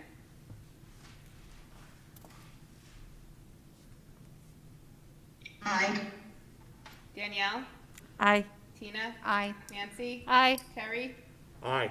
Jackie? Aye. And I am an aye. It's gonna be the best planning And ever. may I ask if you could just help facilitate maybe scheduling that, Leah, through email? Okay, awesome. Thank you. Thank you very much. Thank you. All right, so moving on, we are going to review the recommended revisions to the regional agreement. Just won't die. What? Just still. Blasted red line version. Oh, yeah. It's gonna go to my grave with me. Here lies Jackie in the regional agreement, Red line version. red line version, copy 992,000. Right? So much.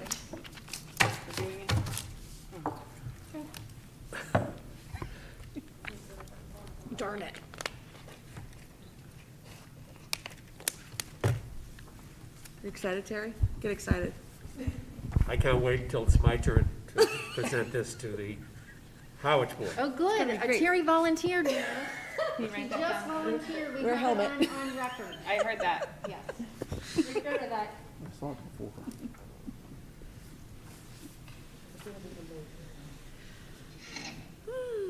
Ba, ba, ba, ba. Oh. Ba, ba, ba, ba, ba, ba, ba, ba, ba, ba. Ba, ba, ba, ba.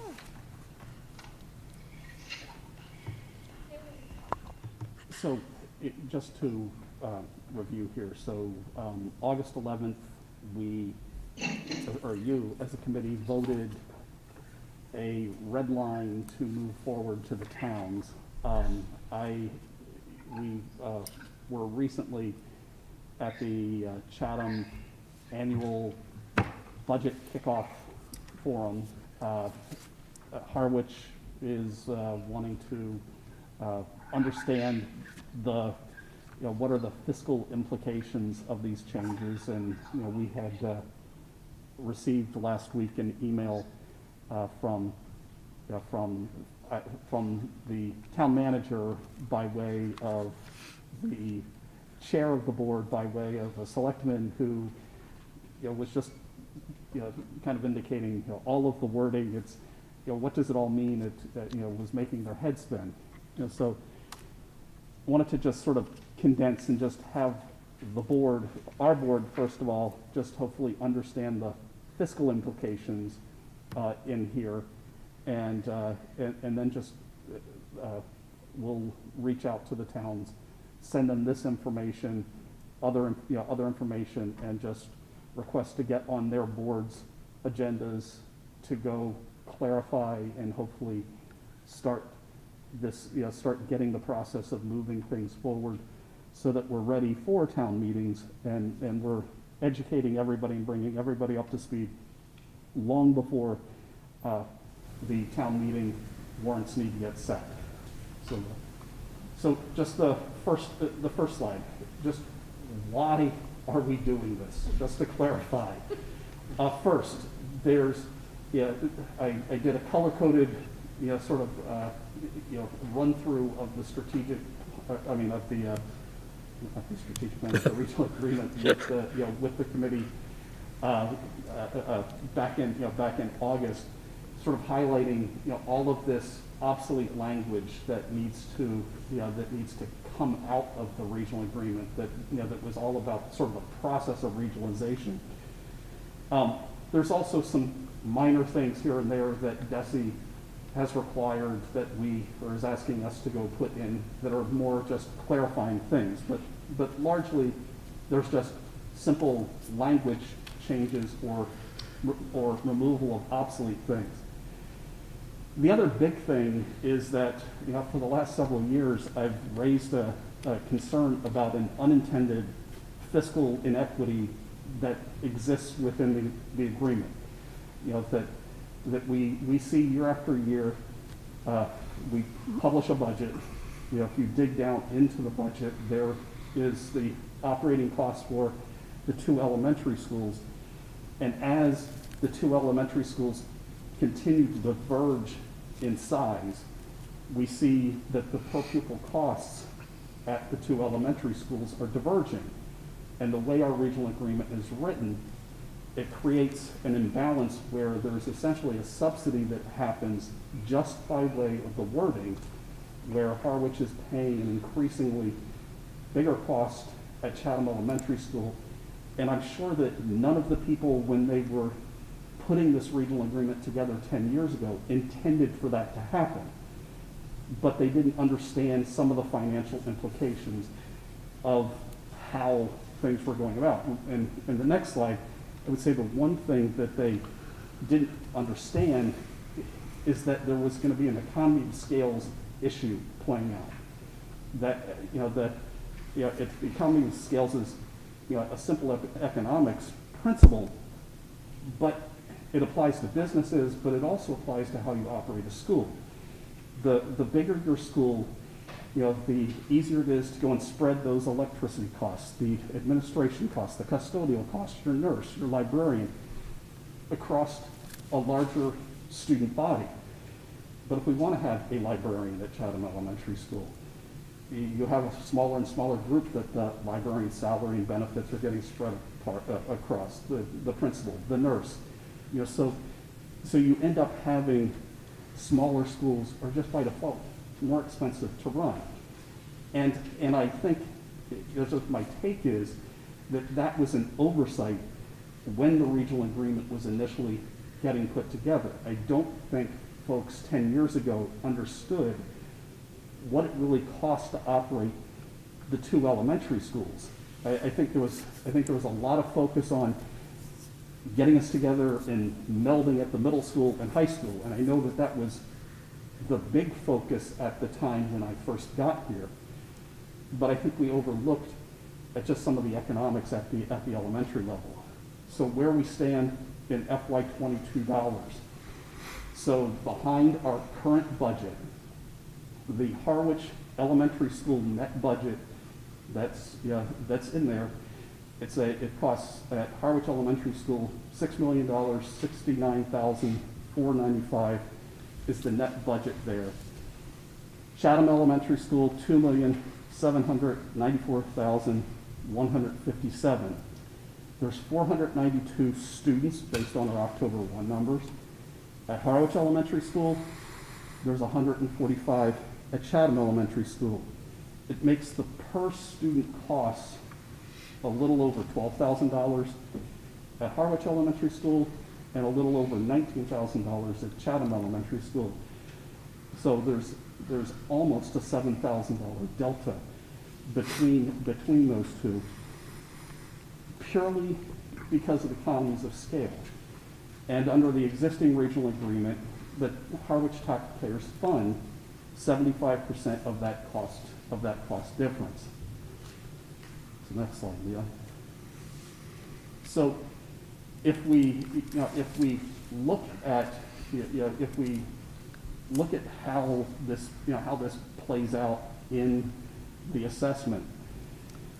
We have these two combined elementary school budgets. Harwich ends up funding 75.11% of those operating costs based on a 3-year rolling average of foundation enrollment. Chatham, Chatham is 24.89% of those operating costs based on its 3-year rolling average of foundation enrollment.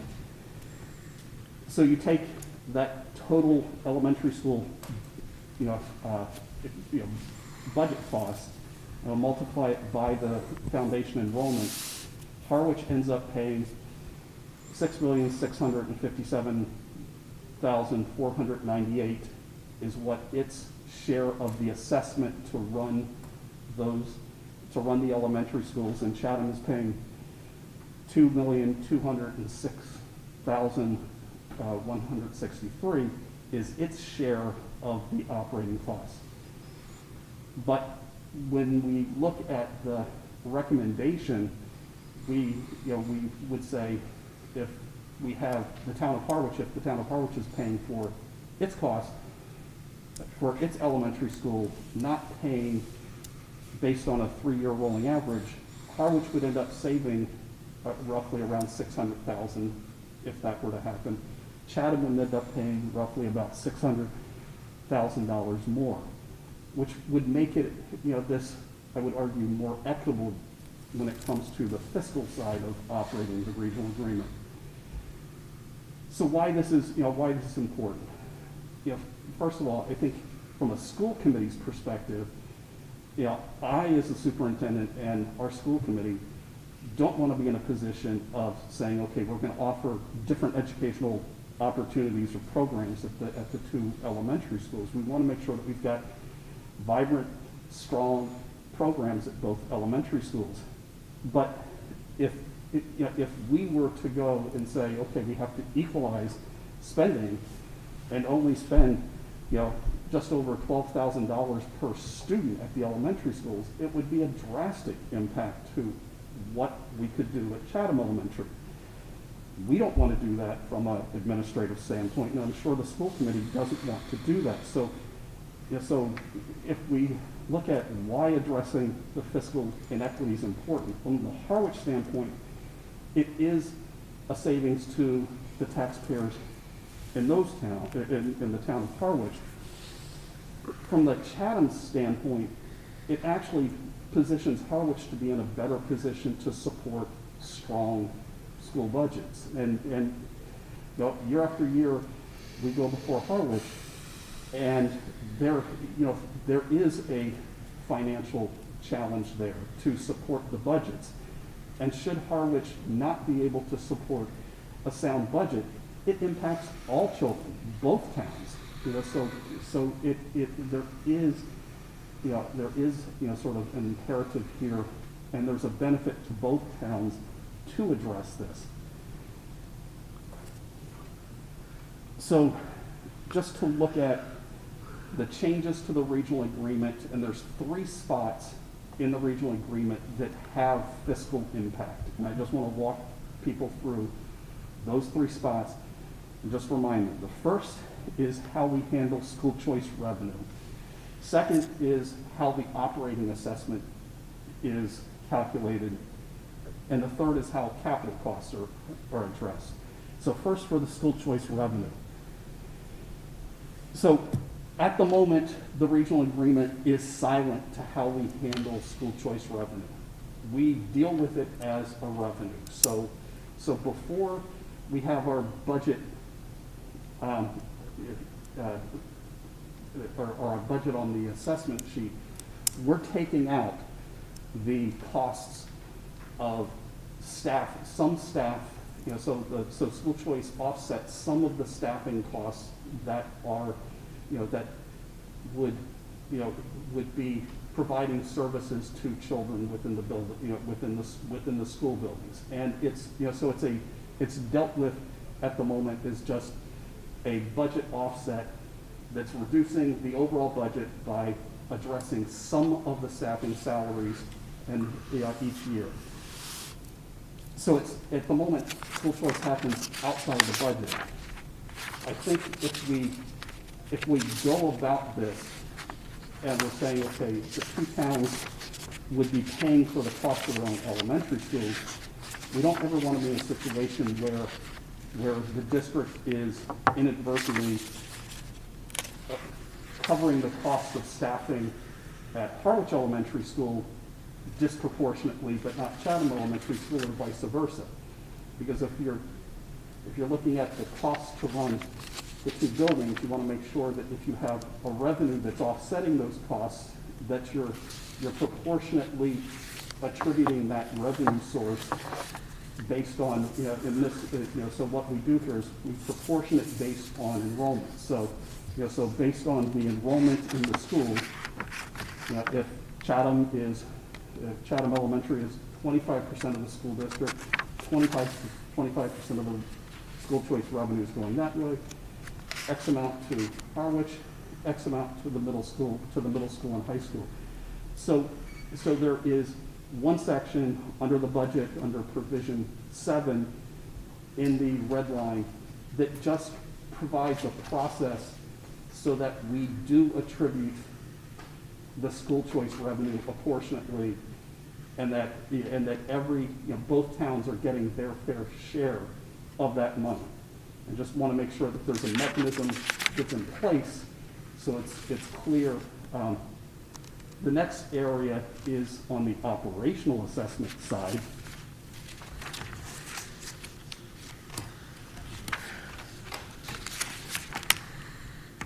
So under the operational assessment, at the moment, the current assessment methodology has the Harwich operational assessment of, for the school district at just over 25 million, and Chatham 7.765 million.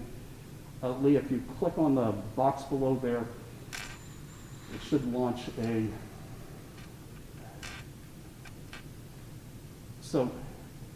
So these are assessment sheets that the school committee sees. This is the current assessment sheet that we have given the towns, and this is what they were planning on, and what this is the budget that ends up being voted at town meetings. So this is the current assessment sheet that has how we get to that operating assessment, which is simply what is the, what's the, you can just stop there, Lee. So the operating assessment is what's highlighted in yellow. So it takes our total budget, it's taking out the required minimum contribution that's set by the state, and then it takes that it takes the funds needed to support the district beyond the minimum required contribution, and then just attributes them based on that 3-year rolling average. It doesn't look at it by school. It doesn't break out the elementary schools. So we need to come up with a different method. If we're going to break out the elementary schools, how do you go about breaking it up? So if we go back to the presentation,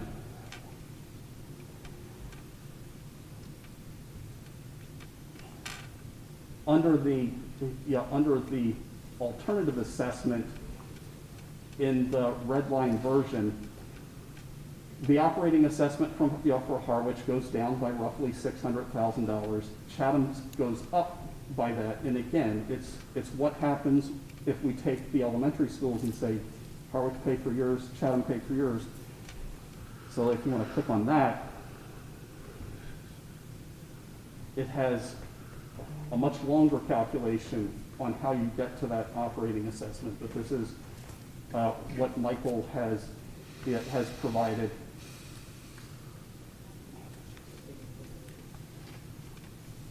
Looks good, Michael. This guy thinking. We shouldn't have used it. Designed for special eyes. You guys can't see that? Yeah. Michael's specialty. Mm-hmm. invisible ink. Isn't that like Harry Potter? Woo! Do you have a cloak too? Michael, do you want to walk through this? Yeah, please. Scott, while it's loading, can I ask a question? Sure. Just because I've seen a couple of these, you know, versions. Yeah, have you? What we're reviewing, This is what was voted. okay, thank you. Yeah, so this We're just reviewing. is You're just reviewing. just reviewing what was voted. Thank you. This is a reminder for the public. Thank There's you. absolutely nothing new. It's just a, It sounded give the familiar, and presentation then I at was this point. looking, and I'm like, Maybe. okay. You got lost Probably in not the as red. eloquently. Yes, that's what it is. Heard it so many times. It was, Yeah, I think it was more of a cranberry red last time. Just to be clear, I also did the first one. So Yeah. it's not just me. Right. Right. Oh. Can I ask another question while we're waiting? No. For it to load? You hit your quota. Yeah, I know. For school choice, when a student is electing to come into the Monomoy district, do they elect to come simply into the district and then there's a way of managing it that places them in either school? Or can a student choose to come specifically to Harwich Elementary or Chatham Elementary? so it's a great question. And, you know, one of the things on that slide that I kind of indicated is that we take, the way we are approaching it in the red line version is to take the students who come into the district, regardless of which school they're going into, and treating it as a common pool of money and then allocating it out. So your question was, can a family choose? So, you know, so if a family chooses, let's say, Harwich Elementary School, are we going to send the school choice money that way? And the answer is yes, the family can choose. And there's a caveat there that we also can steer, because we can, you know, what we do is we open school choice up based on where there's free seats. And we also use it to try to equalize class size between the two elementary schools. So there's a lot of steering that goes on. So the bulk of the families, if we want to kind of just think about geography at the moment, you know, Chatham is completely wrapped by Harwich. You know, so the families that are choicing into the district are coming from outside of the Harwich boundaries. So there's more often families are requesting Harwich Elementary School. We might say Harwich Elementary School is oversubscribed at that grade level. Refer them to Chatham. Some will say, I want Chatham and just Chatham. So so because we're shifting and balancing with it, it makes more sense to go and just treat it as a common pool of money, because we're making administrative decisions that sometimes is taking a child who might want to be at Harwich Elementary School, and for class size balancing purposes, responding to the family, yes, you can have a spot, but the available seat is at Chatham Elementary School, and they may say yes or no, but we do have to steer it that way. It's not just whichever elementary school takes in the most kids, we're not going to send the class sizes to 22 in one building and have them be 15 in the other. We'll try to balance it out and make sure that everything's level and hopefully under 18. Okay, it's all loaded. Woo! So this is where it gets into the advanced calculus. The regular assessment was fairly straightforward, but now we're breaking out 2 elementary schools, and we're attributing, and we're offsetting some school choice, or we're giving, offsetting each one of those budgets by some school choice revenue.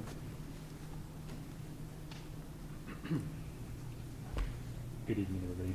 So I won't go into minute detail on this, because it's very complicated, and it's difficult to do that in this kind of form, but happy to go through any questions. But essentially what this does, and we talked about this the last time I did some slides on this previously, but what makes this complicated, because like at a conceptual level it's simple. All we're doing is we're saying, okay, why each town has to pay for its own elementary school. All this math here, what that does is two things. One is it assigns a foundation, the minimum net school spending requirement that's set by the state. That's the first thing that's assessed.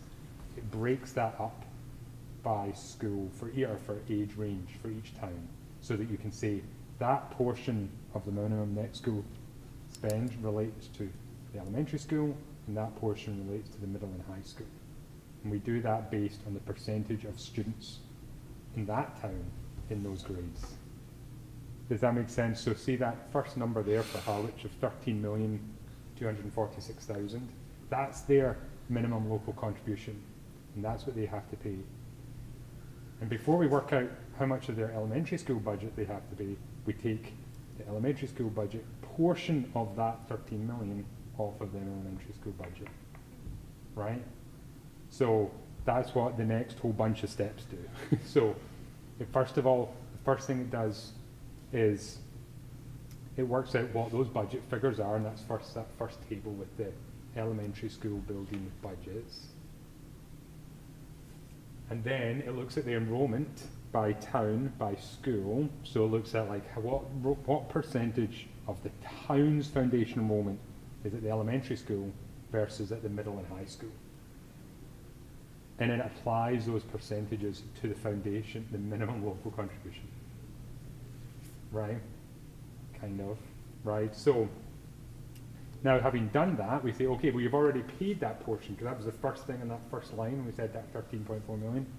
So that comes off of the elementary school budget. And what's left is what you have to pay of your elementary school budget. Right? Does that make sense? Mm-hmm.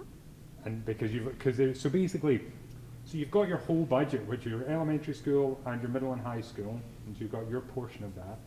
But the first thing you do is you pay this $13 million, which is the minimum number the state says you have to pay.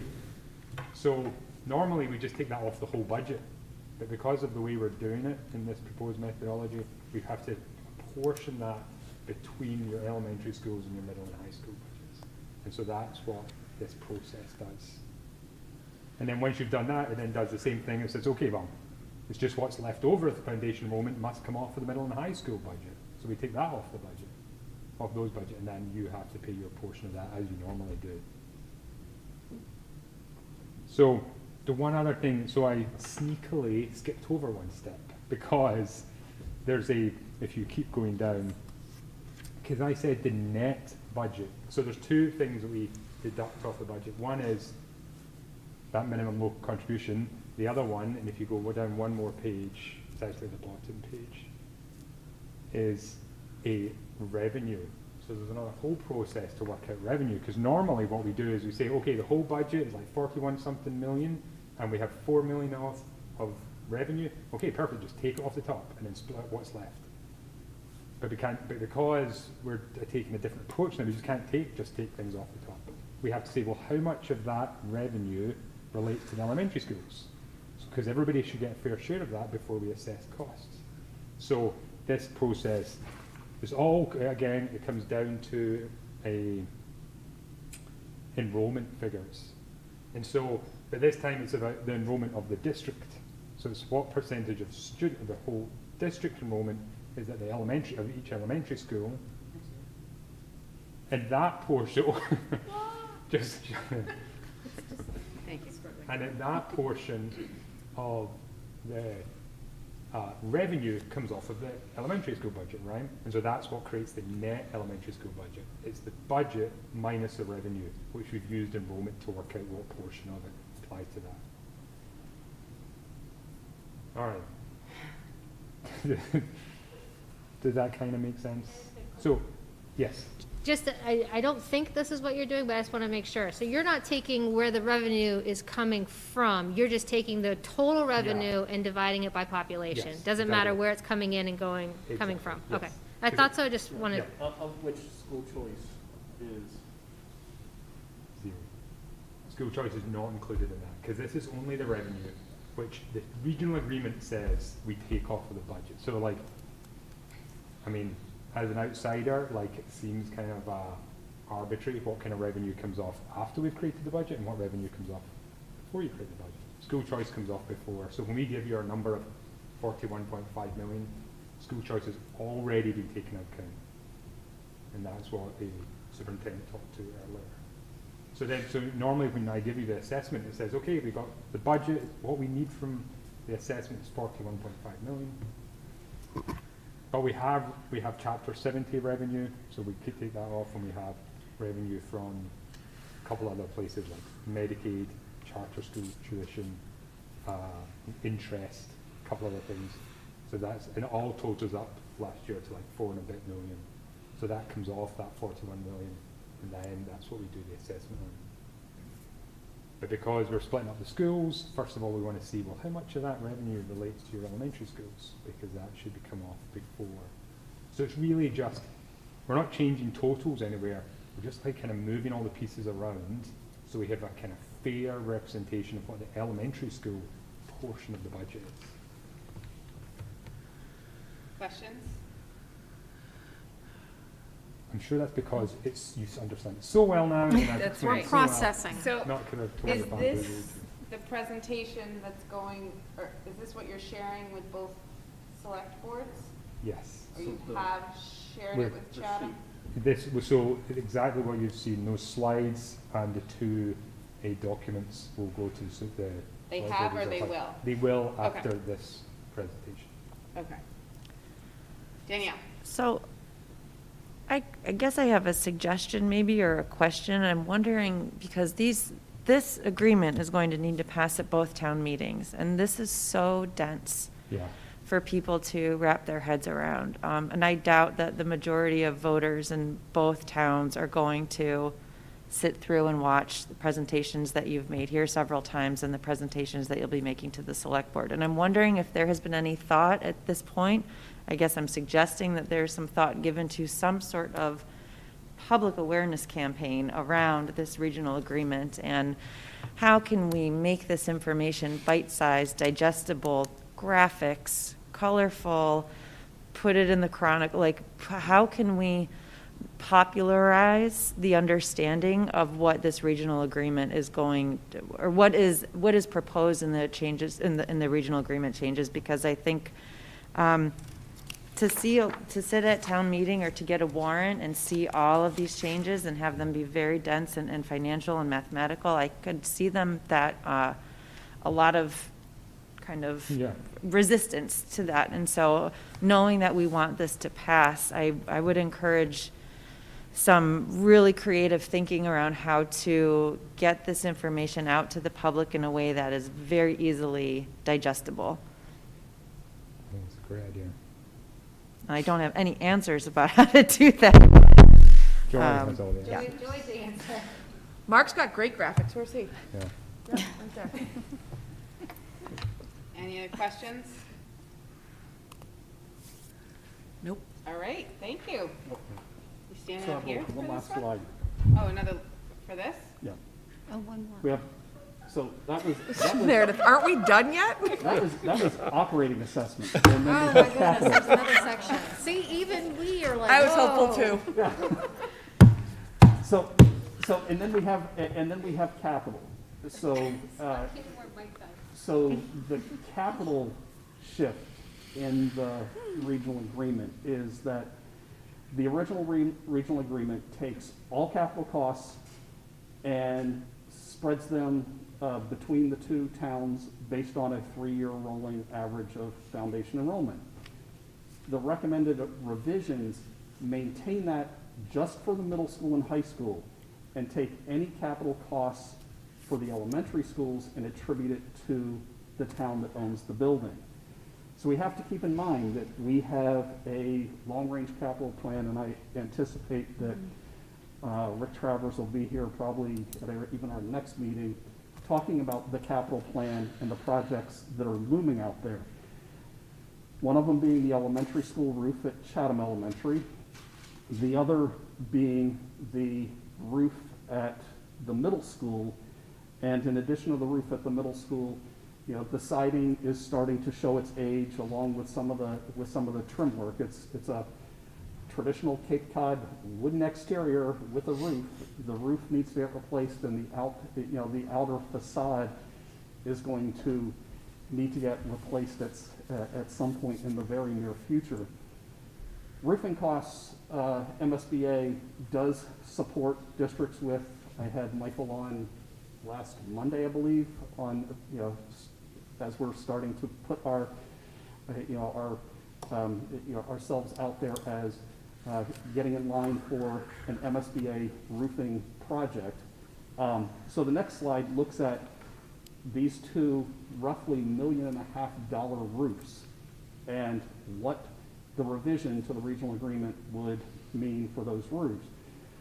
So the Chatham Elementary School roof, under the existing agreement, that roof, $1.5 million, would be split between the two towns, with Chatham paying for 24.89% of the roof on Chatham's elementary school. Harwich would pay 75.11% of the roof on that elementary school. Under these revisions, because it's having the town would pay for capital projects on the elementary school building that it owns, Chatham would be 100% responsible for the costs of that roof. But we also have to keep in mind that at some point in the distant future, Harwich Elementary School will need a roof or some major repair, and Harwich would be 100% responsible for those. By contrast, the roof on the middle school is also anticipated to be about $1.5 million. Chatham would bear, under the current agreement, would bear roughly the quarter of the cost. Harwich 3/4 of the cost. The recommended revisions do not change that at all for the middle school. So for the middle school and also for the high school, that 3-year rolling average of foundation enrollment continues to drive how those costs are assessed. So that would apply to the cost of the roof, but it also would apply to any cost for siding and trim work that has to happen in the process of renovating or updating the facade or the outer envelope of that building. So those are sort of like the three components that are behind this that try to go and take at least what's, and I definitely agree with Danielle, it's dense, and how do you step it back and have it be a little bit less dense? But there's a lot of education, and we know if selectmen are having their head spin on what's in this, that the average person out there is also going to be wanting to have it digested. Danielle. Scott and I chatted briefly before our meeting began, and my question to him. So I had asked Scott before our meeting began today a question about the language in the regional agreement as it is. Has there been an answer from town council or from the district council on whether or not it does allow Chatham or Harwich to create their own or offer their own universal pre-K program as the changes are written? And I believe the answer was yes. Yeah, so what I told Danielle is I think it's a very good question, and I think we have to keep in mind that if we go forward and the towns approve paying for their own elementary schools, and if the town of Chatham says, okay, we would like to implement a universal pre-K, does the wording as it currently stands in the agreement accommodate that, or would we need to seek some tweaks? So I think the wording in the agreement as it currently stands is probably under section 4, type of school district and transfer of assets, oddly enough, the way it reads, but under B it says the district at the committee's discretion include pre-kindergarten and shall include all grades K through 12. And then the next bullet C on the following page, also refers to, that elementary schools shall serve K through 4 and at the committee's discretion pre-kindergarten.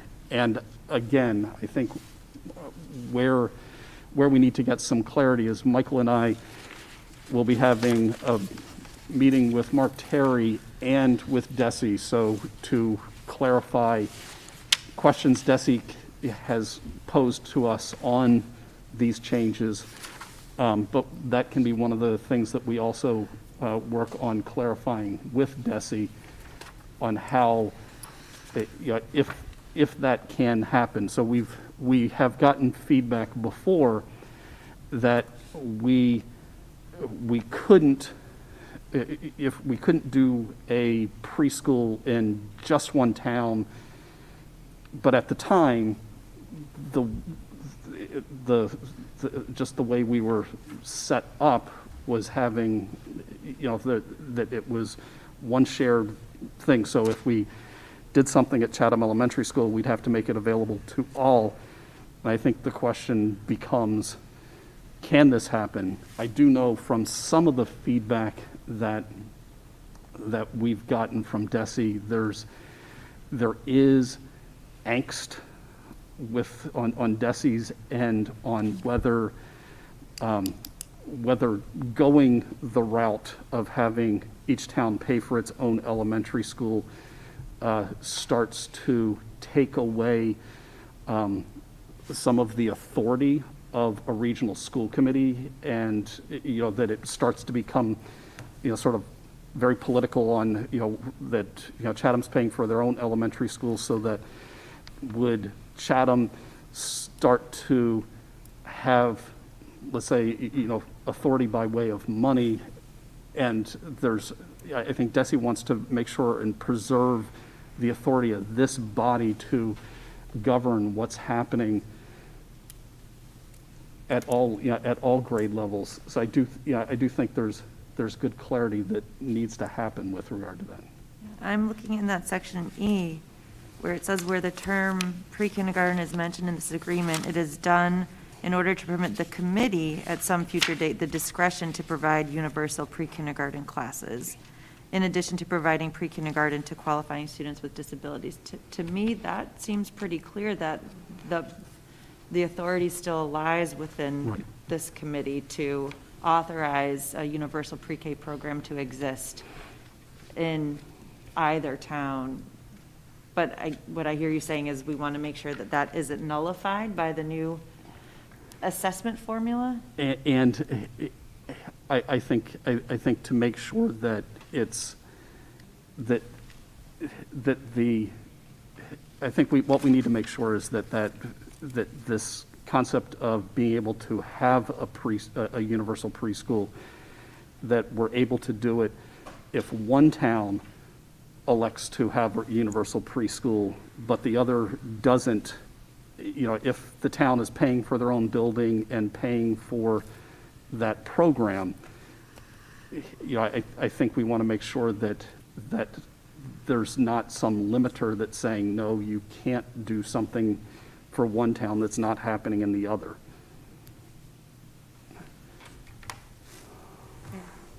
Any other questions? Terry? A comment editorially. Wouldn't it be nice federally if there was a bill passed allowing pre-K universally through all 50 states? Yep. That would eliminate this as a whole community issue. I was involved somewhat, as most of us were, with the request, I think it might be last year, from a member of the select board in Chatham, seeking an answer about, hey, if we kind of picked up a bill, could we have mini universal Chatham preschool? And we sought out an answer to that as Scott described by our school council. And the answer was, the word was universal. It meant yes, as long as the other town has equal. So, and I can understand that as a layman, not as a lawyer, that yes, how could you say yes to that? The question then is, if the elementary school, as Scott points out, in Chatham decides to vote a positive vote to pick up the bill of the schooling of the kids K4 in Chatham, would that would that also have the ability to do a preschool there? And I don't have the answer to that. It could be mixed sensing regarding what alluded to with Desi. I did, and Daniel, totally agree with you, and we've been dealing with this for several years, and there really is no simple. I can recall when we were going to move the hours of schooling, and we had open forums here. Fairly simple issue. Commonwealth, a lot of towns did that, and ours went fairly easy, and yet it was so not complicated, and yet it seemed to hover over us by the community, not knowing what's going on. I thought it was going to be there. And so we do have a huge challenge. Interesting, as Scott described that last point, capital costs, I sat here and I've reviewed this for a lot of times. That's probably one of the easiest part of this big dilemma. We all sat around here, and we've done this at least twice, and could kind of, as a layman in Chatham or House, understood what was said. Chatham Elementary needs a roof. All the kids, by and large, out of the school choice are from Chatham. They'd pick up that roof. How would you pick up this roof? The operating costs, that's the challenge you alluded to. How do we get the education level to a point where the regular layman who's a consistent voter would say, yes, that seems to be our advantage, because there's no way the regular folks are going to spend the hours necessary, and even now, and I've heard it so many times, I have a lot of questions. No, I haven't even conjured up the question yet because of this complication regarding the assessment. So we've got our job, as we said a year or two ago, cut out for us with first selling the idea and raising the level of knowledge by the two boards of selectmen so that they say, I see. I understand at least, so.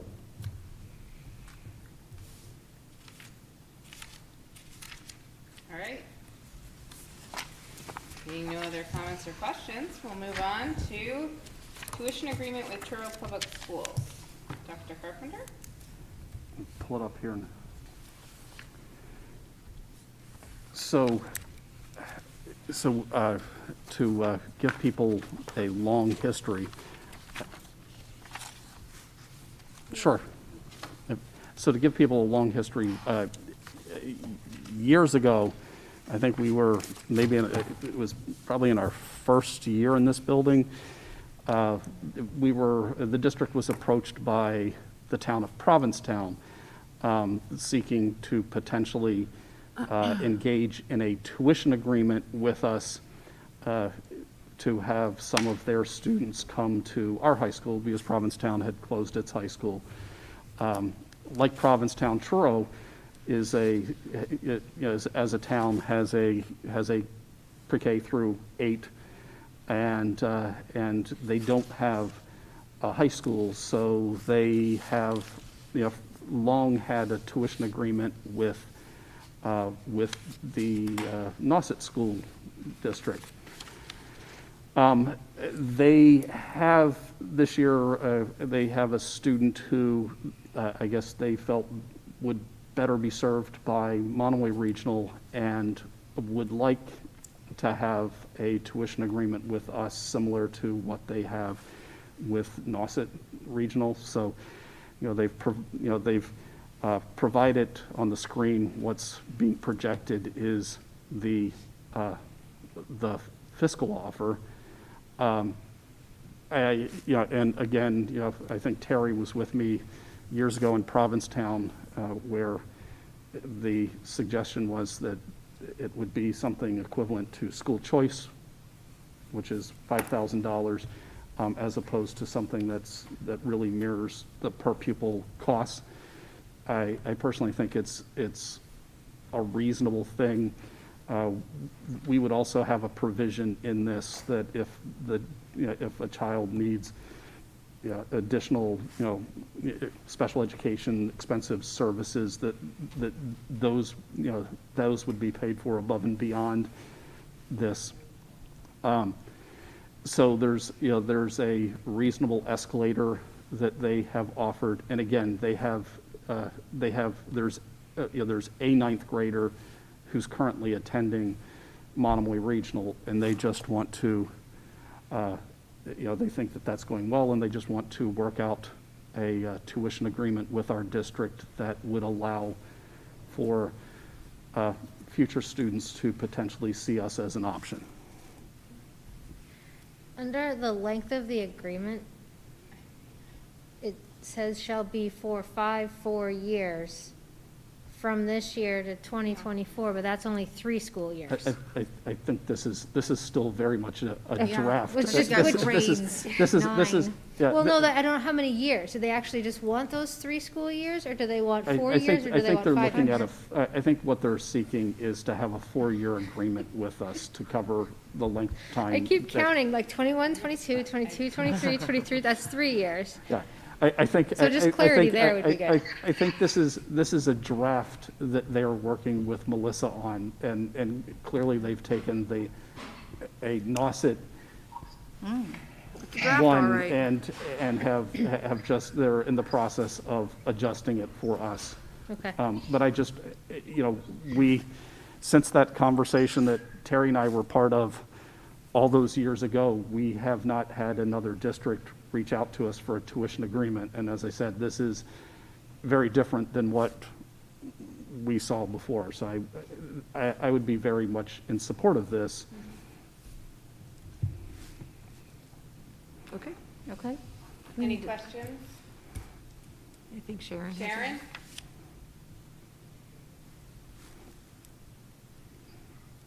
So the audio's not exactly perfect, so I might have missed a comment in here. My question is about special education. When students come as school of choice, for minor things, it wouldn't put our budget up, but if there was some major thing that they might need, would that cost over and above the normal cost of enrollment go to the sending school? That's, yes, so, so there would be wording that, that additional special education costs incurred by our school district would be negotiated with Turo, so that, so that we're engaging in a tuition agreement for, for what it would take to regularly pay for a student. But if there are, costs that are above and beyond, just like happens with school choice, we would go and work with Turo to have them pay that additional amount. Okay, thank you. And am I correct in we do not need to vote on this? We don't need to vote on it, but tonight, but I just wanted to make the committee aware that that there's a request, so the student, there is a Turo student here, and the request from Turo is to have, to treat it as a tuition agreement, and and which would open the door for other Turo students to see Monomoy as an option. Tina? So just to clarify, so we don't need to vote on it tonight. Will we need to vote on it ever? Or, okay. So we will have to vote on it at some point. Okay, all right. All right, moving on. So next, I was perusing our school committee goals, and one of them being updating the school committee handbook. When I was reviewing that goal, and given the recent change in leadership on our school committee, I was wondering if it was prudent to start with the school committee officers section in the school committee handbook. And I apologize that the school committee, a copy of the handbook is not in your packet. But some supporting documents we have in the packet is the policy around roles and what the language is in our regional agreement around roles. So those could be some supporting documents as we begin to review that section of the handbook. So I guess I'm just kind of putting that out there to kind of start thinking about that goal that we had come up with to review and confirm information within the handbook based on school committee approved policies, so that's our first action step. I'm just wondering if that's a good place to start. If not, that's okay. Jackie? So are you looking for so it's a policy, so are you looking for that to go to the policy subcommittee? Yes, because the second, or 1A, the policies that need to be updated within the handbook will be shared with the policy subcommittee. So yes, I guess I'm looking for a motion to see if this is a good place to start to get passed to the policy subcommittee. Okay. Jackie? So I'll make a motion. So I would move to, in review of the handbook, and as the first step, to have the policy subcommittee review, what's the name of it? School committee officers section. The section of the handbook for school committee officers. Second? Second. Roll call. Oh, any discussion? Oh, okay, I'm sorry. So just for clarity, school committee organization, not officers? I mean, but, okay. So that's our policy, in our policy, Just in the Manual. in our school committee policies. This is our regional agreement language that also supports that. Yes. But to begin this process and have it be connected to our goal, our school committee handbook has the section on school committee officers. So it's very explicit about the chair's role, but then the vice chair role is not as detailed. And in the event of changing of leadership in the middle of a term, I wonder if that's a place to start so that we can really have some clarity and detail around that area. Yeah, and that's perfectly fine, because I'm actually looking at even electing a secretary. I don't know that we elected a secretary. So, yeah, I would agree. No, we did. But did we elect her? Well, so, hired sorry. her. Okay. Yes, Nancy? One of the changes in the Yes. regional agreement with the red line. Yep. Actually says appointing Oh, a secretary okay, and so not that's in elect. there. No, wait, no, it doesn't. It does say elect. I thought it changed it. Oh, no, we appoint the treasurer. I apologize. Yeah, I misspeak. okay. You're elected. Jackie? Maybe it's a different word. Didn't we hire, I mean, the She gets district paid. hired Leah, and then we charged her with the role of our secretary. Would that be an that's not an election, Yeah, it's not an though. elected, yeah, We voted. yeah. Right, we voted that So was it- best. But she doesn't have a term, so she's still elected. She goes But she till we wasn't select elected. and stop. Selected, Selected. perhaps. I like that. But anyway, so that could be part of the conversation Right, too, because right, secretary exactly. is under that section, And so. we call her clerk anyway, so secretary's a little outdated. And we, Administrative assistant. you know, I gave you no, I guess the secretary and treasurer are in that policy too. So I think I gave all supporting supporting documents, except for the handbook itself. Sorry. So, we Can I have ask- a motion, we have a second. Can I Any ask more one quick discussion? sidebar question? And I'm curious, as we get into this, and I know we're going to start with this, but I'm really, so our handbook, where did that come from? Nancy? Okay. Came from Nancy. No, it came from, so it mostly is made up of school committee policies. Okay. So if you look, I literally cut and pasted on a Word document the school committee policy into the handbook. There are some, in the beginning, some niceties in there, but the meat of the handbook is based on the regional agreement language and policy language. Okay, so it's cobbled together. Okay, that's fine. And Alright. also the school committee, not ethics, what's the word? It's norms and protocols. It's also our norms and protocols are in there too. Okay, all right, thank you. Jackie? I also would, and this probably could be a discussion with just the policy subcommittee, but my suggestion is that if we have an opportunity to meet in person for our policies and Sharon through Zoom with us, like on a laptop, as you know, the policies are getting more complicated and stuff. Sometimes it's great to work in a smaller group with Sharon on the table. Might be a little bit more productive. I mean, they are productive, but just a suggestion, because sometimes the more detailed policies really take that banter back and forth to really get through it. So we can talk about that through email. Okay, though. sounds good. Okay. All right, so, We need to vote. roll call vote. Sharon? Aye. Danielle? Aye. Tina? Aye. Nancy? Aye. Terry? Aye.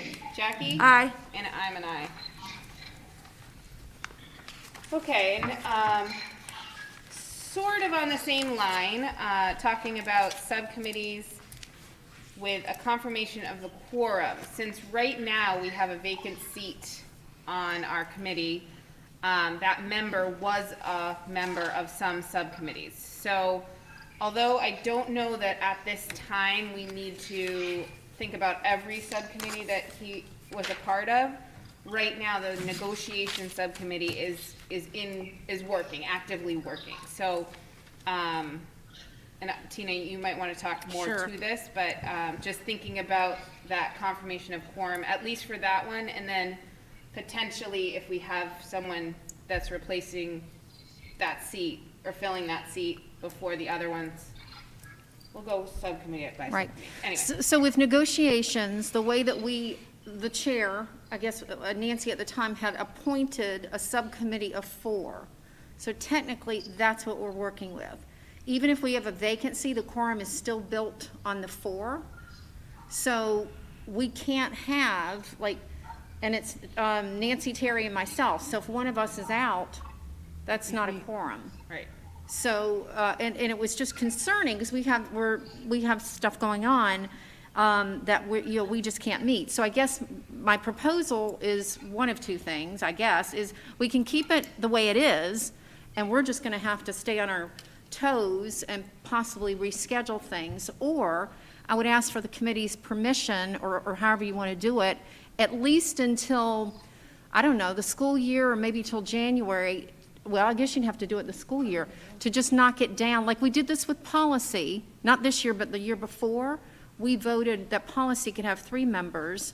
So if the committee would agree that negotiations can be dropped to 3, and we have a formal vote on that, then we can operate with 3 as the, number.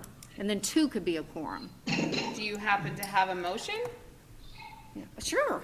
I would like to make a motion that the school committee approve the negotiations subcommittee for a membership of 3 for the school term. Second? Second. Any discussion? Oh, Can you just repeat the last sentence? You said membership of 3, but then I lost what you said. for the school term? Okay. Yeah, or maybe I should say 2021, 22 school term. Thank you. And we'll be a membership, or 3-person committee, subcommittee. Danielle? Question, just curious, why would it be through that term as opposed to until this, the vacant seat is filled and somebody else could be appointed on it? Or would that be presuming too much? We could always change it then, but just Okay. for right now, because they're actively working. Okay. We probably should move forward with this vote. Okay. Nancy? Well, and also, this is the last unit. So we have already negotiated and approved all contracts. This is the last contract that we'll be negotiating. So, I mean, there's no reason why we couldn't go back to a 4-member, and Right. there most likely will not be any other negotiating meetings after this one is finished. Yeah, and also to follow up on that, because there is a whole lot of educating, so Yeah. if we kept it open, we had a new person, there's a lot of educating to where we are now. Got it. But it'll be over by then anyway, so, Okay. yeah. Got it. I think Sharon had her hand up. Sharon, did you have your hand up? Well, yes, it goes blank, so for 2 minutes at a time, I don't hear anything. So I'm not sure what this was, but the beginning I heard you say something, or Tina said, I think, that something about 3 members to be on negotiation. And my only comment would be that one of the members be from Chatham, or, it should be all one town on that committee. So Sharon, the current members on the negotiation subcommittee right now are Tina, Nancy, and Terry. And because we had voted on a subcommittee of 4, we wanted to, where the motion on the table is to move to reduce that to 3, so then their quorum becomes 2, just in case one of them isn't able to be present, and because they're actively working in negotiations with a unit right now. Thank you for clarifying that, Meredith, and I heard the whole thing. Oh, good. Right. I'm pretty loud. Right, and if I could Tina. just make one more comment, and just so everybody understands, there's a whole team. It's not just us, there's a whole other team. So if we run into an issue, we're rescheduling meetings with a bunch of people. So Yeah. makes sense. All right, so roll call vote. Sharon? Aye. Danielle? Aye. Tina? Aye. Nancy? Aye. Terry? Aye. Jackie? Aye. And I'm an aye. All right, so moving on, Tina, to mask conference update. Yep, I'll make this quick. So I have been attending, along with the superintendent and Sharon virtually, the Massachusetts Association of School Committees and the Massachusetts Association of School Superintendents, I think. So it's a joint conference. It's been 2 days, so Wednesday, Thursday. We got another day tomorrow, and I guess a half day Saturday. So just to let everybody know, that's where I've been. And I'd like to give probably a better report, maybe the next meeting perhaps I can give you more. I mean, you can see on my notes I'm taking. But it's quite enlightening to network and talk to people all over the state now that we're back in person. And I will just say that hearing some stories, and we're really lucky in this district with our superintendent. In fact, there was a session about how to improve relations with your superintendent, and so when I was selecting my things, I'm like, oh, I don't need that one. So it was nice to do that, and just hearing the stories, like even the unions, I mean, everybody has these kind of nightmare stories, and it's just, I just feel so lucky. So I just wanted to share that. I think that was, I did want to make this announcement. So today I was elected from the Division 7, so I will be one of your Massachusetts Association of School Committee officers for Cape and the Islands, which also, for the District 7, so it includes all of the Cape and Islands schools, Carver, Wareham, and Rochester. So I will not only be with all of you, I'll be with all of everyone else. Congratulations. This is too much to ask. Yay, so thank you. So I have a lot to bring back and hopefully be able to share our best practices. And I will share one best practice real quickly that I was able to share today is one of the things that I kept hearing was onboarding. So when a new school committee member comes on, it was amazing to hear how lost so many school committee members are. So I was really proud to say that we have this mentorship program that you come in, you're partnered up with somebody, and everybody's like, oh, that's a great idea. So it's a nice opportunity for best practices. Great. So anyway, So that's my would you report. like that to be on the agenda for the next meeting? Yes, please. Okay. And I'll give more, a bigger detail? update. Yeah. Do you want to add anything? Because you've been there with me. Yeah, I thought, I was sharing with Tina yesterday that I have been amazed in how some people don't understand the warts of their data, and I was very, very grateful for the presentation that Mark gave on, where we're falling short in terms of MCAS. Because there's a lot of things, that I think we're doing great.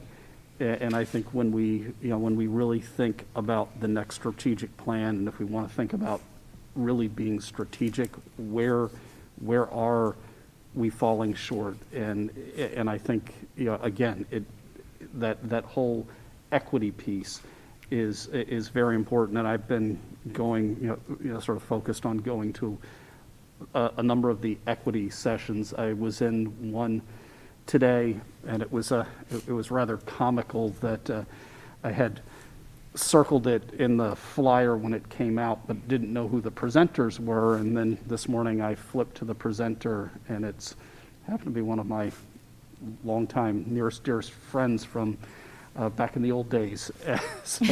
And she happens to be the director of this the Ideas program that's now part of MASS that does do work with school committees in addition to to administrators and teachers and even students. And I think that might be a resource that this committee can use as a step towards sort of realizing some of the committee's goals. Yeah.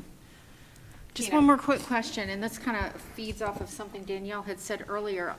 This afternoon, I attended a communication session, just about communicating like the budget, so just the Joe Blow and Jane Doe on the street can understand, and then the narrative of our district. So there is a lot of wisdom in what Danielle had shared about trying to make what we share with people, especially if they're going to be voting on it, something that they can understand what they're voting on. So, and I wanted to just say to Michael and Mark, actually, because they were talking about the visuals, and I thought, oh yeah, we've got the visuals. So we're a step ahead on all of these things, and the equity conversation, so many of the districts are just starting that, and we're already, so I was just really proud to sit back and think, gosh, we're really far along. Excellent. Any other comments, questions? All right, Dr. Carpenter, you're up. So let's start with the good news first. This past Saturday, there was a wonderful ceremony for the Hidden Wounds Memorial Bridge project, and the flyer is in your packets. And I think that what was really special to me, for me is, this is again another Project Citizen idea that has come to fruition. So there were dignitaries, including Sarah Peak and Tim Whalen were there. Bill Keating was slated but had to get called away for commitments in Washington and Scotland. But there were a number of other veterans and veteran support groups that really talked about the challenges that some of our veterans come back with, and the post-traumatic stress that some face, or brain injury that some face, and then the sad reality that so many have taken their own lives, and that there's a cost there to combat. But anyway, a very moving ceremony. Really want to applaud. There were 4 of the students that were part of this project that hosted the evening. Susanna Brown, AJ Gates, Camden Jolibos, I probably murdered that name, Jake Virginis, and then there were other students that were part of that Project Citizen that weren't there participating as hosts, including Liam Jordan, Alex Macon, Grant Marquise, Annalisa Minya, Trey Nunez, Yoangel Rodriguez, and Dave Valdovinas. And I've probably murdered too many names there. But anyway, just a fantastic and very moving ceremony. And I think for anybody that was there, you left with a lot to think about. So really nice job. On a different note, you might have noticed that we didn't have some school between our last meeting and now, and I would really like to applaud the DPW folks in both towns for really getting us to a place that we could have school, and along with the power company as well. But but we were able to open when neighboring school districts were not, because of how well I think our towns responded to getting the roadways open and things in, and on my end, I was reaching out to the fire departments because we still had two of our buildings on Thursday evening that were on generator power, and we had where we have alarms and we have lighting, but I was sending out something to our staff, just be prepared. We may have to go old school and teach without technology, but things were favorable, and the power came on to all the buildings by 7 o'clock in the morning, and we were able to move forward. But anyway, it was I have this rule of thumb. Anytime there's a storm, I get up early, jump in my truck, and I drive to each of our 4 schools. And I joke tongue-in-cheek, if I can't get to a building, it probably means we shouldn't have school. And all it took was a turn out of the driveway, dodge one tree in my neighborhood, tried to get down Oak Street, I got past the high school, but then had to detour because there was a tree across Oak Street. And I figured maybe today is a day that we're calling the bus drivers and saying no. And we'll give Joy a lot of props for helping us get the message out in the wee hours of the morning. So nice job there. And then we go to the not so fun news. The last time I was here, I was able to go and report the COVID dashboard had goose eggs going across all of the schools. And as we say, COVID is never quite the same. Things change, and at the moment at our elementary schools, we still have goose eggs. We have 2 active cases that we're tracking at the high school and 2 at the middle school that are reported on our dashboard, and we now have yet 1 more that's a staff member that we're tracking. So we're up to 5. This too shall pass, and hopefully we see these track back down again.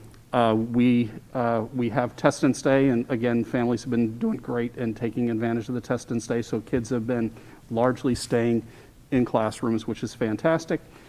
We implemented pooled testing this week, which ideally allows us to go and catch asymptomatic cases before they have the potential to spread in our schools. And it would have been nice, given that we have 5 active cases that we're tracking out there. And Joy and I are the lucky recipients, and one other person, where if there's a result that comes in, our email goes ping. And in the middle of the night, a few nights ago, our email pinged 117 times because we had 117 samples that went out. And through some clerical error on I will sort of fault the vendor, the state's vendor on this, despite the fact that their point person that works with us was on the phone with Joy and I as we were packing everything and sending it off, and knew that we had just done the testing, and the courier picked it up and took it to the company. Somehow, when the company was processing our samples, they thought the samples were from last week and too old. So we were informed that they were not tested. And so by the time I'm reaching out to get clarity, what does this little error code mean? Apparently all of our samples were discarded. So But we get a refund. yeah.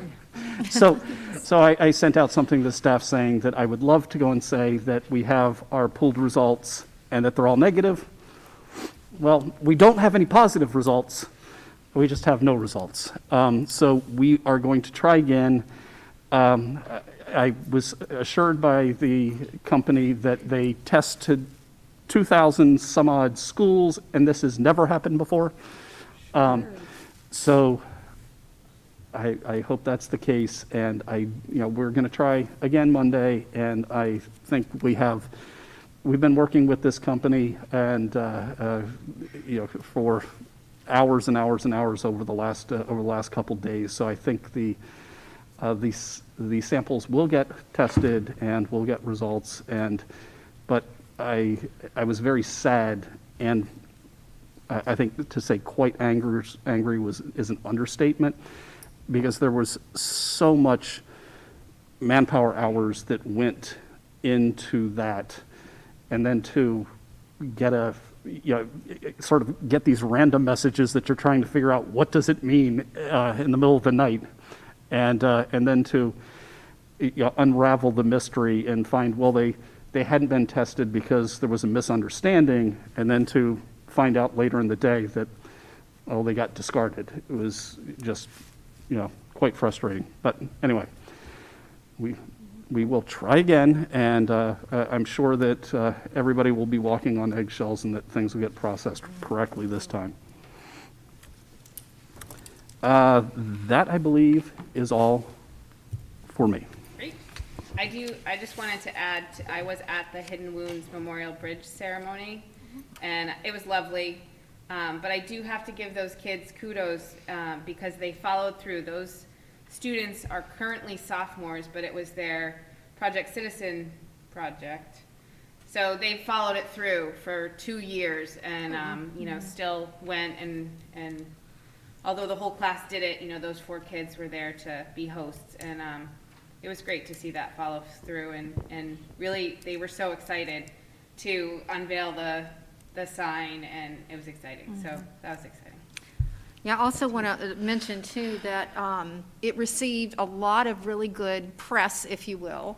The Harwich Old Timers thought it was the best thing ever. And I think those types of things, kind of going back to the narrative of our district, those types of things are what people want to hear, that are kids, because it makes selling our budget, it makes all of those things easier when we can start pulling these stories. This is where the investment is going.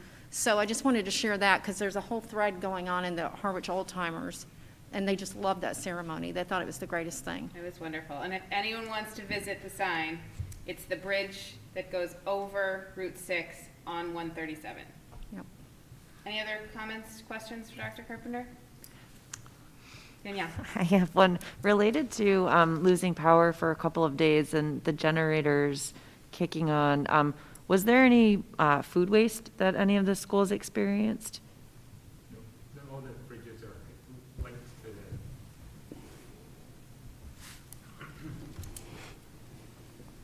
So just as you alluded to, all the freezers are connected to the generators. So the generators came on, except at the high school where we never lost power. No food loss. Okay, thanks.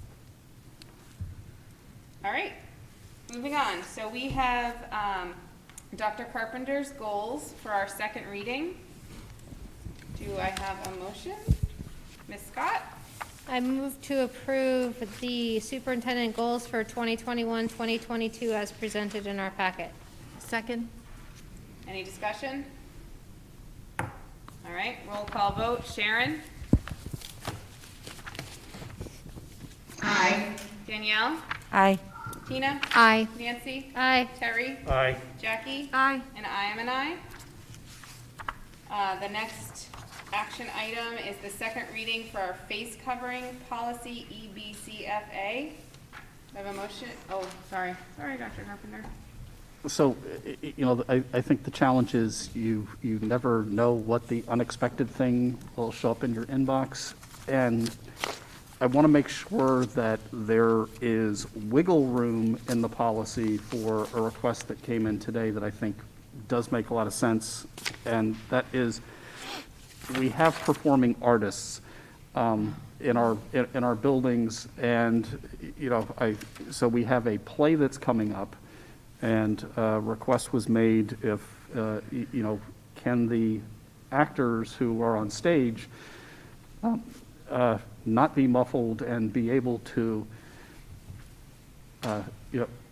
do the play with masks off and so that they can be heard. And at least my understanding is, I believe, actually all of our members of the play are vaccinated too.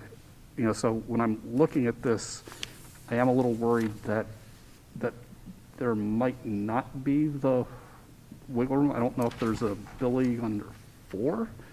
Jackie? If you look at number 5, oh, wait a minute.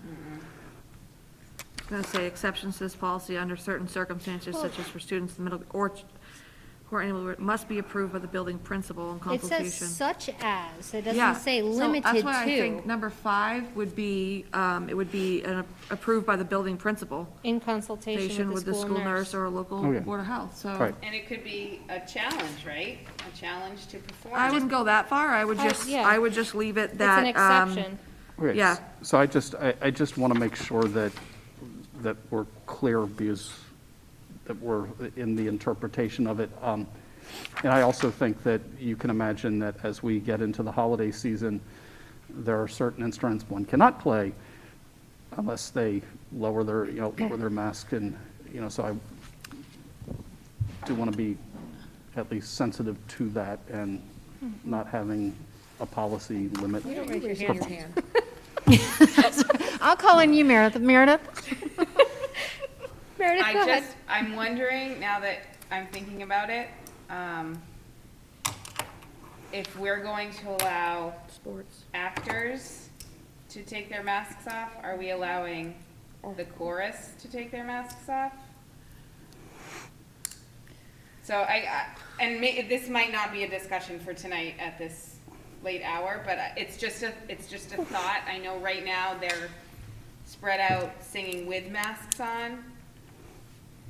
It's just a thought, it's just a question. Jackie? I was gonna say, what's the current protocol for athletes? in Oh, masking? that's a good one. Because if we're Indoor, using, yes. if we're using the loophole of, or such as, what's to stop a coach from asking? And again, it's up to it's the principal's discretion, and I feel like recently we had something else where it was like, it's the principal's discretion. So, or it was the superintendent's discretion, you know, that's why it's up to you. You can choose some and not others. But it's a I gray feel like we're getting area. gray. Yep. Yeah. Tina? So I guess, all right, well, let me ask this question. So with the singers or the performers, my guess is they're gonna be spaced out, right? So in the chorus, they'll probably have, if you look at number 4, additionally, face mask or face coverings will not be required when appropriate social distancing is enforced. So I would assume with music and performing that you would have that space. Now with the acting, I don't know how Ms. Barnes is directing. I don't know if they're keeping, because I think it's now 3 feet, right? So I don't know how they're doing that with the interaction. But if it is there, then I think it could fall under 4. No. So Oh, the you don't singing think could so? be under 4, No. the drama could be No, under 5. Unless you Will not had, be required when. Number 4 are those, I'm sorry. Go ahead. For number 4, my reading of number 4 is that that's when, only during those 4 chunks. Right. Is when you can take a mask off, even if appropriate social distancing is enforced. So that's not such as, that's only limited to those 4. Jackie? so I would add, when appropriate social distancing is enforced, such as, or for example, or just such as, during mass breaks, while eating, during, and then you're fine. All right. So does that mean Well- you're changing the policy? You can't do that. No, that's still not Tina. gonna work. So, all right, so let me see if I can wrap my head around this for a sec. So additionally, face masks or face coverings will not be required when appropriate social distancing is enforced. But then you've got these exceptions, right? So I guess, maybe I'm misunderstanding somewhere here, but I think if appropriate social distancing is enforced, covers it. Because while outside, didn't we have this whole conversation about you can take your mask off outside? And that's why while outside during physical ed, while eating and drinking. So these 4 bullets apply to, okay, yeah, maybe I'm You know what? twisting my We're going head. too deep. I don't think we know. can permit it. We cannot make special, Yeah, we can't make special, help me with the word. Exceptions. Exceptions. It's too complicated. I'm sorry, but it just opens it up for, if you do this, then you should be able to do this, this, and this, and it's just that. Then nobody has masks on. Yeah, it is what it is. We're living in a mask world right now. Get a microphone under there. Tuck it in. Did we pass it? So just for clarity with what Jackie's saying, so just for clarity, under 4, we can't put while performing. Because performing could also apply to the athletics, because you are Well, performing. we could, but we can't vote on it tonight. So it can go back to policy. And once you start opening that can of worms, you're really starting to defeat the purpose of the mask. Especially with winter sports coming that are indoors. Ah, that's true. Okay, We'll that's have no true. masks someday. I do think MIA will go provide clarity when it comes to athletics. I think that's, Separate? there's a body that'll cover that and it'll be uniform across. I do think that, I guess what I'm saying is, I do think considering how we do performing arts and their, I do think a fully vaccinated group of actors could be a very appropriate time. Tina? I have a question. So if we said something like that, though, I guess my only concern is what if somebody says, but I'm vaccinated and I don't want to wear my mask? I don't know. Because I think that would be another exception, right? So while we could say while vaccinated, which I think makes perfect sense, I think you've also got students in the building who are vaccinated that aren't performing. Or there's other pieces to Right. performing arts. Right. Jackie? I think that we stick with the mask policy as it is right now. It serves the purpose. And then I think that as things start to evolve and change and get better, we can readdress it, because where the athletics have a structure above them that will dictate what they have to do, theatrical and chorus, things that don't. So that's where we would come in and we would be able to parallel Right. what we're doing with everything. But I don't think at this time. Yeah, I would agree. Tina? I just have one little sidebar question since we're on the performing. Do the performers have the mic, the little mics? And if they did, that they probably still can have their mask on and it wouldn't muffle. I think we do have enough for most to have the one. Okay. Madam Chair, Nancy? I move to approve the face covering policy as presented in our packet. Second. All right, roll call. Sharon? Aye. Danielle? Aye. Tina? Aye. Nancy? Aye. Terry? Aye. Jackie? Aye. And I'm an aye. Okay, Ms. Scott? Madam Chair, I move to approve the surplus as presented in our packets. Second? Second. Roll call. Sharon? Aye. Danielle? Aye. Tina? Aye. Nancy? Aye. Terry? Aye. Jackie? Aye. And I'm an aye. And we did have the presentation of warrants. Madam Chair, I move to adjourn. Second? Roll call. Sharon? She loves that. Aye. I do, I love that one. Danielle? Aye. Tina? Aye. Nancy? Aye. Terry? Aye. Jackie? Aye. And I'm an aye. And we are adjourning at 9:58. Wow. Okay? Time flying when you're having fun.